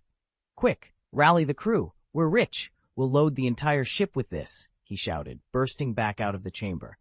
He flung handfuls of jeweled necklaces down to the docks. As they clattered at the feet of the waiting men, stars seemed to dance in every eye. "Rich! Rich!" someone yelled, and in an instant the entire crowd surged up the stairs toward the chamber. "Damn it, careful! This place could give way!" Paul bellowed, but his warning was swallowed by the roar of eager footsteps. Then, a low, echoing rumble. Only half the ancient structure still stood, its walls weakened by centuries of neglect. When the team's boots and equipment finally pressed too hard against the old stone, the remaining arches gave way in a thunderous roar. Dust and debris in-ed down, and Carter scrambled to his feet, brushing rubble from his shoulders. "Damn it!" he snarled, wincing under a cascade of small stones. "Who sent in so many people at once? This place can't support that much weight." He glared at the crew gathered around. "Now the treasure's buried under all this mess. We need more hands. Go round up reinforcements and start clearing the rubble immediately." Meanwhile, back on the ship's deck, Charles sat with Elena and the two youngest crew members, the gentle rocking of the waves a stark contrast to the chaos ashore. Elena held out a strange, glossy fruit, its skin a deep purplish red streaked with veins that reminded Charles of bat wings. "Is this what you found down there?" he asked. Alina's eyes lit up. "Yes, it's a devil fruit, a rare one. Animal type, phantom beast model, bat fruit, vampire form." Charles's pulse quickened. A vampire bat fruit, legendary for granting its eater the ability to fly, heightened senses, even the powers mythically tied to vampires themselves. "I've studied devil fruits all year, traveling the Grand Line," Elena continued with a grin. "I've eaten one myself, but this one, it belongs to you." She pressed the fruit into Charles's hands. Its surface was cool and oddly smooth, exuding a faint, sweet musk. "Thanks," Charles murmured. Carefully, he lifted a padded box from a nearby crate and placed the fruit inside. He snapped the lid shut, then locked it. "We'd better stow this where no one can find it." Elena nodded, her smile tinged with excitement. The two little ones peered curiously over Charles's shoulder, their eyes wide with wonder at the box's mysterious prize. As the ship cut through the water toward the ruined fortress, Charles, or rather, the boy once called Charlotte, felt the weight of possibility settle in his chest. With the vampire bat fruit safely tucked away, he knew their journey had just grown infinitely more dangerous and infinitely more thrilling. "You can't just leave something so valuable lying around," Elena said, casting a pointed glance at Estes and Caesar. Charles offered a polite smile and closed his hand around the strange fruit. Without another word, Elena stepped away alongside Estes and Caesar, giving him space. Alone, Charles turned the devil fruit over in his palm. Its mottled, wrinkled skin marked it unmistakably as the bat fruit. Model, phantom beast, vampire form, a mythical zoan. According to legend, this fruit granted its user the power to feed on others' blood, draining their life force to restore youth, vitality, and the full vigor of one's younger years. It also allows the creation of impenetrable darkness after sundown, perfect for slipping unseen through enemy lines. Against those it feeds on, the fruit accelerates aging in an instant, yet its wielder remains forever young. True, uncanny immortality. For Charles, who had crossed time to arrive decades before Luffy set sail, this ability was vital. In more than 30 years, without such a power, he would wither into old age, and he refused to let that happen. This devil fruit wasn't just a prize, it was the key to his future. Charles felt a pang of guilt for stealing Parkrick Redfield's devil fruit, but he didn't regret it. If Parkrick ever ran into trouble, say facing off against the dreaded cyborg Kong, Charles could always come back and rescue him, repaying a small share of his debt. From what Charles had witnessed of the battle between Parkrick Redfield and cyborg Kong, Parkrick had ultimately prevailed. By the time Carp arrived on the scene, the fight was already over, and it was only then that anyone noticed Parkrick's devil fruit was missing, having been quietly locked away in the city's vault. Carefully, Charles placed the latest fruit into the secure containment box he'd prepared, joining the other 8 he'd already collected: Natural System Swamp Fruit, Natural System Gas Fruit, Super Bomb Fruit, Super Slow Fruit, Super Sickle Fruit, Super Mirror Fruit, Super Gate Fruit, Super Flourishing Fruit, Animal Pea, Phantom Bat Fruit, Vampire Form. With 9 devil fruits in his possession, Charles's value and his power had soared. Only one worry remained. His newest fruit child had yet to mature. Charles didn't intend to hand them the devil fruit too early. He planned to wait until they were at least 5 or 6, perhaps even 7 or 8, before giving them access to its power. Otherwise, as Estes had discovered, a child's lack of control could lead to serious trouble. Elena and the others all agreed with him. Chapter 158, The Overlord's Awakening. Charles spent one restless night in the ruined hamlet of Sleeping Ancient Town. He and his crew had planned to slip away under cover of darkness, but a blundering band of treasure hunters had collapsed the stone vault beneath the old manor. By evening, most of the villagers and fortune-seekers were crawling over the wreckage with pickaxes and shovels, desperate to unearth anything valuable. Carter, pacing the edge of the wreckage, urged Charles to send Barrett and the others in to restore order. But Charles shook his head. "They broke it," he said coolly. "Let them dig it out themselves." So the night wore on in a haze of lantern light and dust. Shouts echoed between crumbling walls as dozens of men clawed through rubble, certain that untold riches lay buried beneath. By the time dawn painted the sky with pale pink and gold, every pickaxe had worn down, and every hopeful hand was blistered, and still, Most pockets were empty. That morning, with dark circles under their eyes, Carter and the crew reported for duty as Charles shouted the orders. Set sail for Punk Hazard. Their target was a reclusive scientist rumored to possess a device more powerful than anything on the open seas. Charles's lips curved in a grim smile. He hated these slow, creaking warships, but the risk was worth the prize. The flagship cut through cold waters toward the Red Earth continent. Ice floes drifted past like broken teeth. The air smelled of brine and frost, and the horizon shimmered with pale light. Despite the growing chill, Charles felt a fierce confidence burn through him. His crew might be weary, the route dangerous, but he knew his own strength. Hours later, on the deck of the lead ship, a lookout in winter gear scrambled forward, breath steaming in the frigid wind. He pointed ahead with a trembling finger. "Captain! Sir, there's a colossal vessel dead ahead!" Charles strode to the rail, heart pounding. As the massive silhouette emerged from the mist, he knew their real test was just beginning. High atop the cliffside fortress, in a vaulted hall draped with emerald banners, the lord of this domain sat upon an imposing throne. He was a giant of a man, nearly 5 meters tall, cloaked in deep green, his broad shoulders filling the carved stone seat. Before him stretched an endless expanse of sea, and through the misty dawn light he could just make out the silhouette of a gargantuan ship. "Bring me the spyglass," he ordered, voice low and commanding. An officer hurried forward, handing him a polished brass tube. The lord rose to his full height, pressed the spyglass to his eye, and studied the distant vessel. Then he lowered it, his expression darkening. "That flag? The black skull on sable," he muttered, voice echoing against the stone walls. "It can only be." "Rockefeller pirates," a young aide whispered, dread in his tone. "The Rockefeller pirates, whose captain once commanded the 8th Division and carried a 15 billion burly bounty." A wave of gasps swept through the assembled courtiers. The Rockefeller pirates had been the scourge of the seas, their name alone enough to topple minor kingdoms, until they vanished without warning years ago. "Silence!" the lord roared. Every breath in the hall caught and held. His eyes blazed. "They are nothing but remnants of an old legend. Prepare the longboats at once." A murmur of excitement rippled through the guards.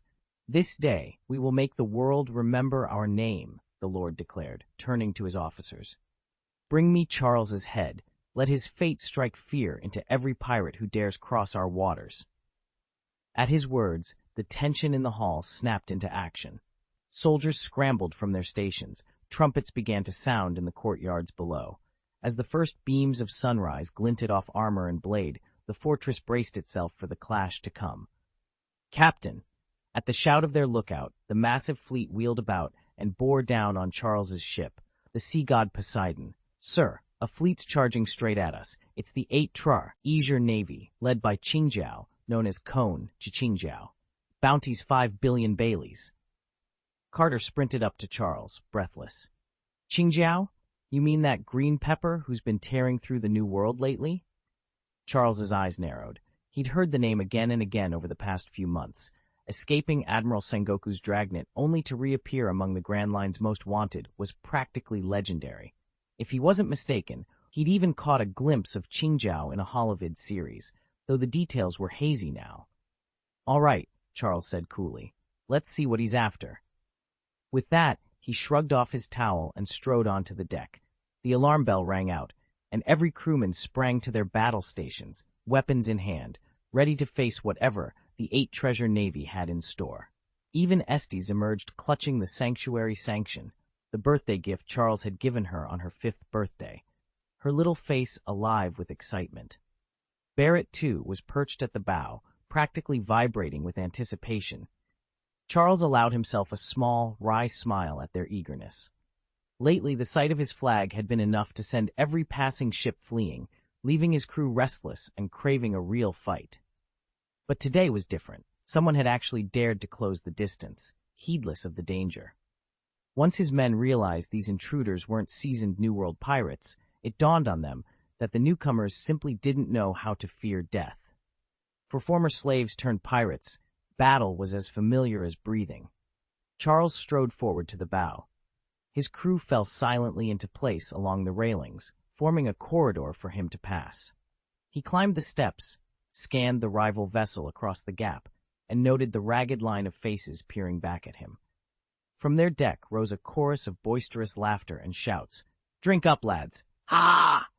Charles Rockefeller, use your wits and uphold my reputation." With that command, a rippling, authoritative aura burst from Qingjiao and slammed into the sea god Poseidon. Charles felt the full weight of her presence, but merely allowed a small, confident smile to play on his lips. Around them, every crew member, officers exempted, shuddered under the force. What truly surprised Charles, however, were Barrett and Estes. Both of them withstood Qingjiao's onslaught. Barrett's resistance was expected, Estes's astonishing. He was only 5 years old. Barrett staggered back, his face twisting as if some hidden power within him struggled to break free. Then, with an abrupt cry, his eyes snapped open wide. From his body burst a fierce, indigo-tinged will. The blue-purple aura he radiated collided head-on with Qingjiao's green-hot dominance, each striving for supremacy. Charles watched with satisfaction as Barrett's own aura flared to life. Across the water, Qingjiao's expression darkened the instant she sensed the shift in power. Charles's overlord aura flared once more, an invisible tide of white energy sweeping over everyone present. Even the crew on his own ship staggered under its force. Yet Charles remained perfectly still, eyes locked on Esdeth. He knew she was capable of meeting him on equal footing. Under that merciless gaze, Esdeth's face contorted in pain. She drove her holy sanction deep into the deck's weathered planks, bracing herself against the suffocating pressure. With a stifled cry, she forced herself upright. "Ah!" An icy blue mist curled around her as she lifted her chin defiantly. Her voice rang out, cold and unwavering. "Go ahead, unleash that overbearing might of yours again." From the ship's railing, Carter gaped in disbelief. Esdeth looked like a lone vessel caught in a raging storm, yet here they were, both of them channeling raw domination at the same time. Unable to contain himself, he threw back his head and laughed wildly. "Ha! Ah!" Deep and resonant, Charles's laughter rolled across the deck. With each peal of mirth, his aura surged higher, an unstoppable force of sovereignty that made the very air tremble. A surge of red and green energy washed over the two ships, instantly overwhelming the Green Pepper's faint aura. Yet Charles's commanding glare never threatened a soul on his side. Chapter 159. Charles versus Green Pepper. The oppressive surge of Green Pepper's domination finally faded, and everyone on Charles's crew relaxed at once. Barrett, too, let his own domineering aura dissipate, but the triumphant smile on his face said it all. Having trained under Charles for so long, Barrett knew precisely what had happened, an innate gift so rare that it emerges in only 1 in a million. Of the fabled 3 colors of domination, green was the only one that could never be won through cultivation, and Barrett's pride in Charles swelled accordingly. Esdeth, however, was not so fortunate. She had just awakened her own domination, but the instant Charles neutralized Green Pepper's power, her arrogance shattered. Her aura flickered out, and she collapsed limply onto the deck, drained of every ounce of strength. Without hesitation, Charles caught her in his arms. Holding her close, he couldn't help but smile. A low, confident chuckle rumbled from his chest, and his own domineering presence flared even brighter, proof that true talent, once awakened, could never be denied. Except for a handful of officers and one young man, nicknamed Green Pepper, the entire crew of the 8 Treasures Navy was overcome by Charles's oppressive aura. They foamed at the mouth and collapsed to the deck. His power didn't stop there. It fractured the hull of Qingjiao's ship and instantly snuffed out her own once unrivaled presence. Qingjiao glared at the younger man standing at the bow, cradling a small child in his arms. 3 captains on 1 pirate vessel? She seethed inwardly.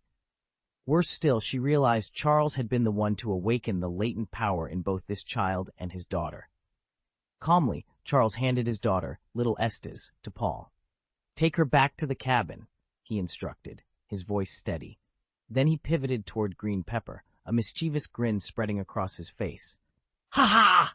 Thank you so much, Qingjiao," he called out. His eyes danced as he watched Green Pepper's jaw tighten. "Look at you, so adorably furious. How hateful!" At that moment, Charles's overwhelming aura vanished as suddenly as it had appeared. Qingjiao's glare turned darker than storm clouds. She pressed her lips into a thin line, and a low, threatening growl rumbled in her throat. Charles is dead. With a roar, Green Pepper lunged forward, her fist coiled for the signature 8-punch barrage. A crackling shockwave tore across the ship's prow, twisting the wooden rail beneath her feet into splinters. Charles barely flinched. From low on the bowsprit, he offered a crooked, contemptuous grin. "Showy," he muttered. In that instant, the 7-star sword appeared in his hand, a simple flick of the wrist, and a brilliant, emerald-green arc of sword chi slashed through the air. Unadorned and unhurried, his strike bore all the quiet confidence of a master swordsman. Clang! Green Pepper's bone-crushing punch shattered against the sword's blade as if it were paper, the 8-punch barrage collapsing in midstream. She staggered back, eyes widening in shock at the effortless defiance of her assault.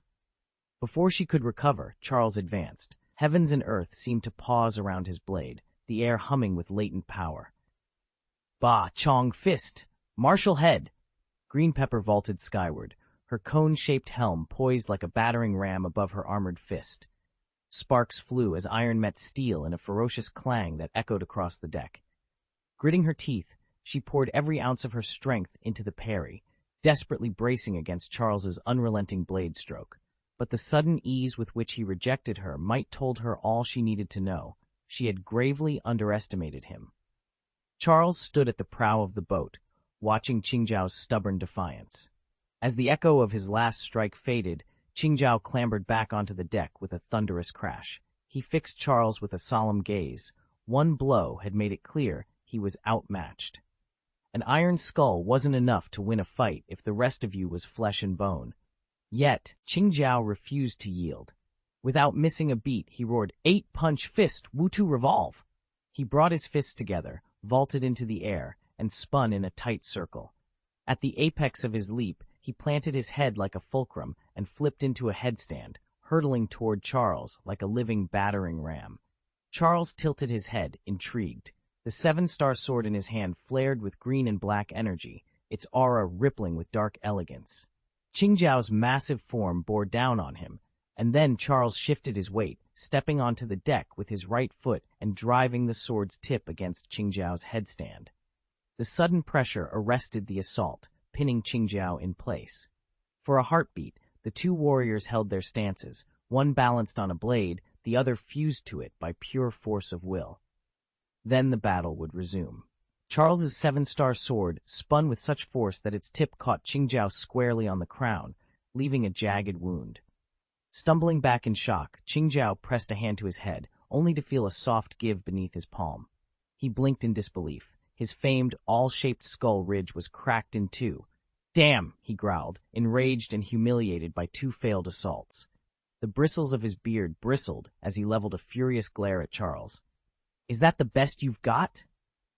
Charles calmly sheathed his long sword, a faint, contemptuous smile playing on his lips. A reckless, head-on charge, and this was the result? Hardly worth his attention. "Pathetic," he whispered. At the insult, Qingjiao's face contorted with rage. He roared, "Don't underestimate me, but Chong boxing secret skill, dragon taper spike." A fierce, viridian aura flared around the apex of his skull, and with a thunderous pulse, he shot upward into the sky. Everyone around Charles craned their necks to watch the emerald-hued comet of martial energy bear Qingjiao aloft. Charles's eyes followed Qingjiao as she plummeted toward his boat, her spearhead spinning desperately through the air. Intrigued by her display of power, he allowed a small, confident smile to spread across his face. In an instant, his aura flared to life. Lightning crackled along the length of his 7-star sword. "Demon-slaying heavenly Bodian," he called, crouching low to gather every ounce of strength for the strike. With a single, soaring swing, Charles met the oncoming spearhead. A deafening clang echoed across the water as blade and metal collided. The force shattered the spear's tip in midair, and a shockwave swept through the nearby crew, sending them stumbling backward as they steadied themselves. All around him, observers held their breath, eyes fixed on the dramatic confrontation. They hungered for insight, keen to learn from the fierce exchange between these two prodigies. Lightning danced over Charles's sword as he bared his teeth in triumph, gazing down at the ruined weapon bits at his feet. He had clearly held back. Across the gap, Qingjiao winced, pain flashing in her eyes as she struggled to resist the aftermath of his 7-star sword. On the surface, Qingjiao showed no sign of distress, but only she felt the storm raging within. Her organs trembled as though they might give way at any moment, the pain like sinking her teeth into a raw green pepper. She forced herself to hold on, counting 2, 3 seconds, until the crushing aura above her began to dissipate. Qingjiao sensed the shift, and her anxiety spiked. That split-second hesitation was all Charles needed. He drew back his arm, pulling the long sword in a lightning-quick arc. Qingjiao's guard wavered, her pupils widening in shock, and Charles seized the opening without mercy. "Demon slash!" he roared.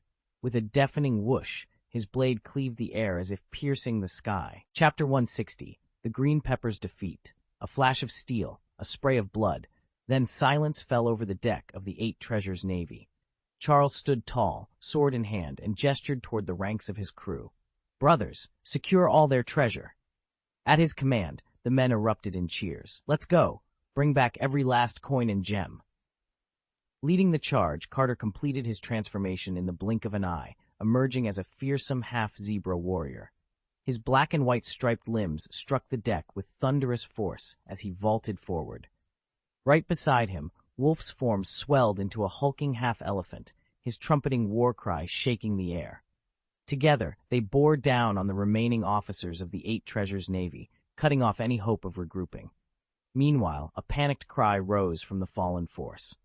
On the deck, their leader, known to his followers as Qingjiao, the Green Pepper, lay motionless, his body marred by a gash that ran nearly 3 meters from the crown of his head to his abdomen.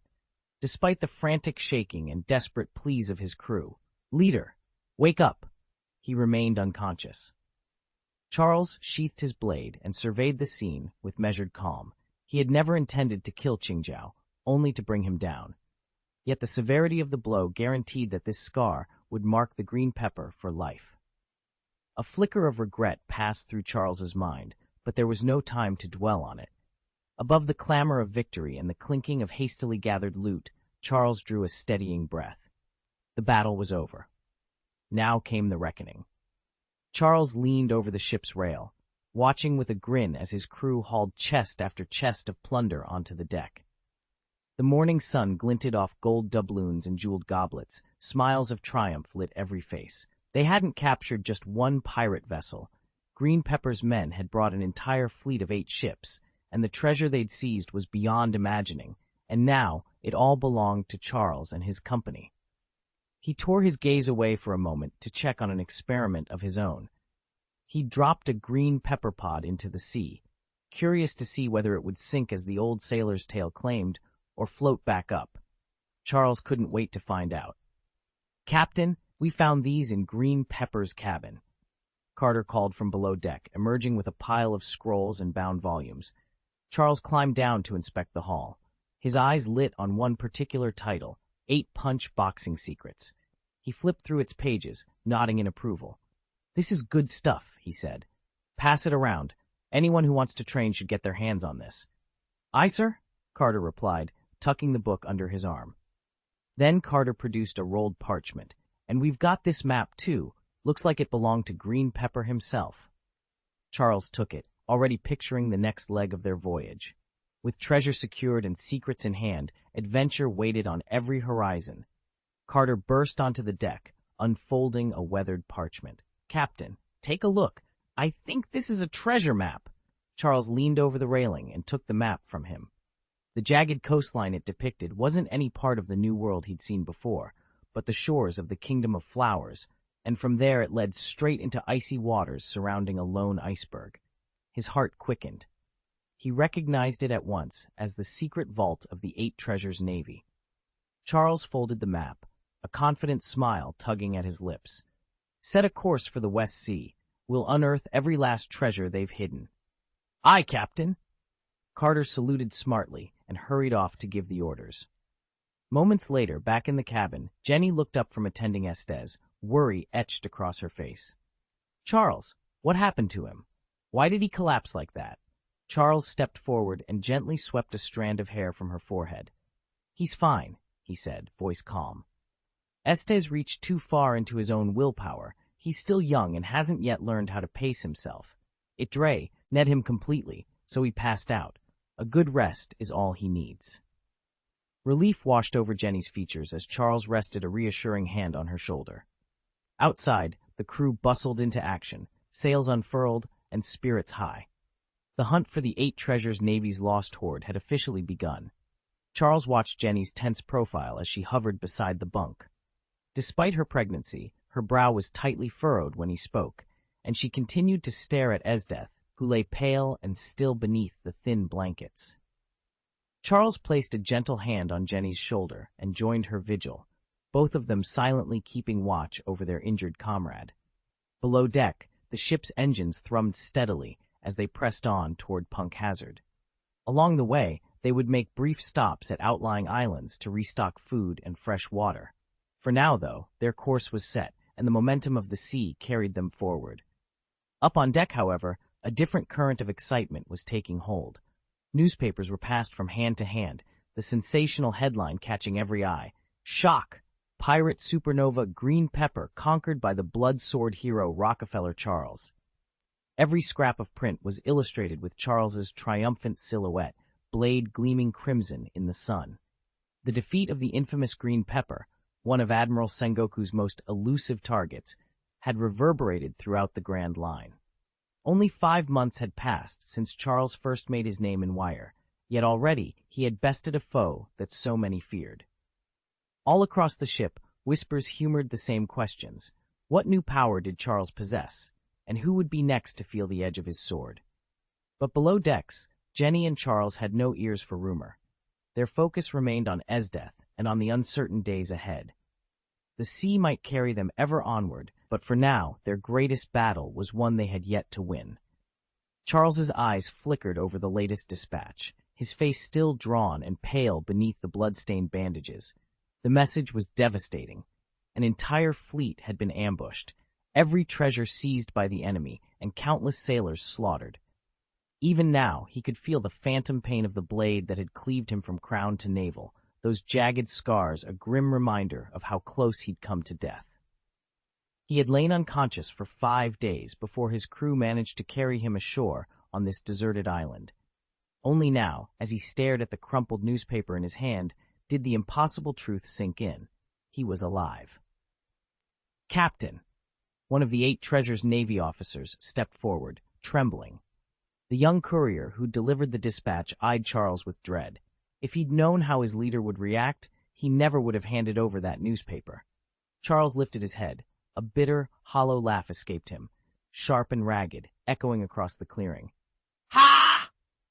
He gripped the edge of the paper so hard his knuckles went white. I actually lost. We all lost. Silence fell. The officers exchanged nervous glances, hearts pounding at the sound of their captain laughing at such ruin. They had expected grief, rage, anything but this cold, mirthless amusement. None dared speak as Charles's laughter faded into a strange, haunted grin. On that lonely shore, with the echoes of defeat swirling around them, it was fear that held them in its grip. Could it be that Charles's blade had actually struck the boss's head? The lieutenants exchanged uneasy glances. But then Qingjiao let out a thunderous roar. He slapped the top of his head, where his conical iron helmet, though crisscrossed with sword cuts, still held firm. You may have bested me today, he bellowed, but my iron head technique is far from defeated.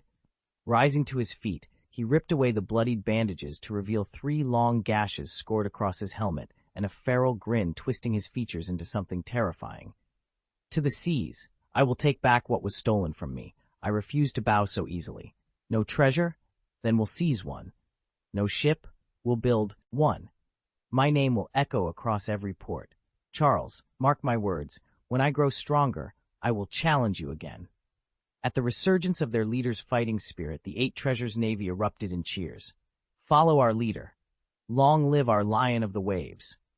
The 8 treasures Navy had suffered only minor damage, no lives lost, but several hulls were cracked, and their treasury lay nearly empty. Money, it seemed, was the one thing their fleet couldn't afford to lose. Yet orders were orders. All hands, prepare to weigh anchor, set sail, came the sharp command. Charles pulled his green cloak tight around his shoulders and strode down the sandy shore toward the waiting longboat. He paused only briefly to scan the horizon, steeling himself for the voyage ahead. From the quay, Qingjiao's violet eyes narrowed as she spotted a faint fissure spidering across the hull's weathered wood, just where Charles had stood. She remembered how his imperious glare had sent a shiver through the keel that morning. "Charles, wait," she called, her voice ringing out over the surf. "I'll never let you get away with this." Without another word, she vaulted aboard. With a decisive sweep of her arm, she signaled the rowers, and the boat lurched free of its moorings. As it glided into the rolling waves, Charles watched her go, resolved, more than ever, to see this journey through.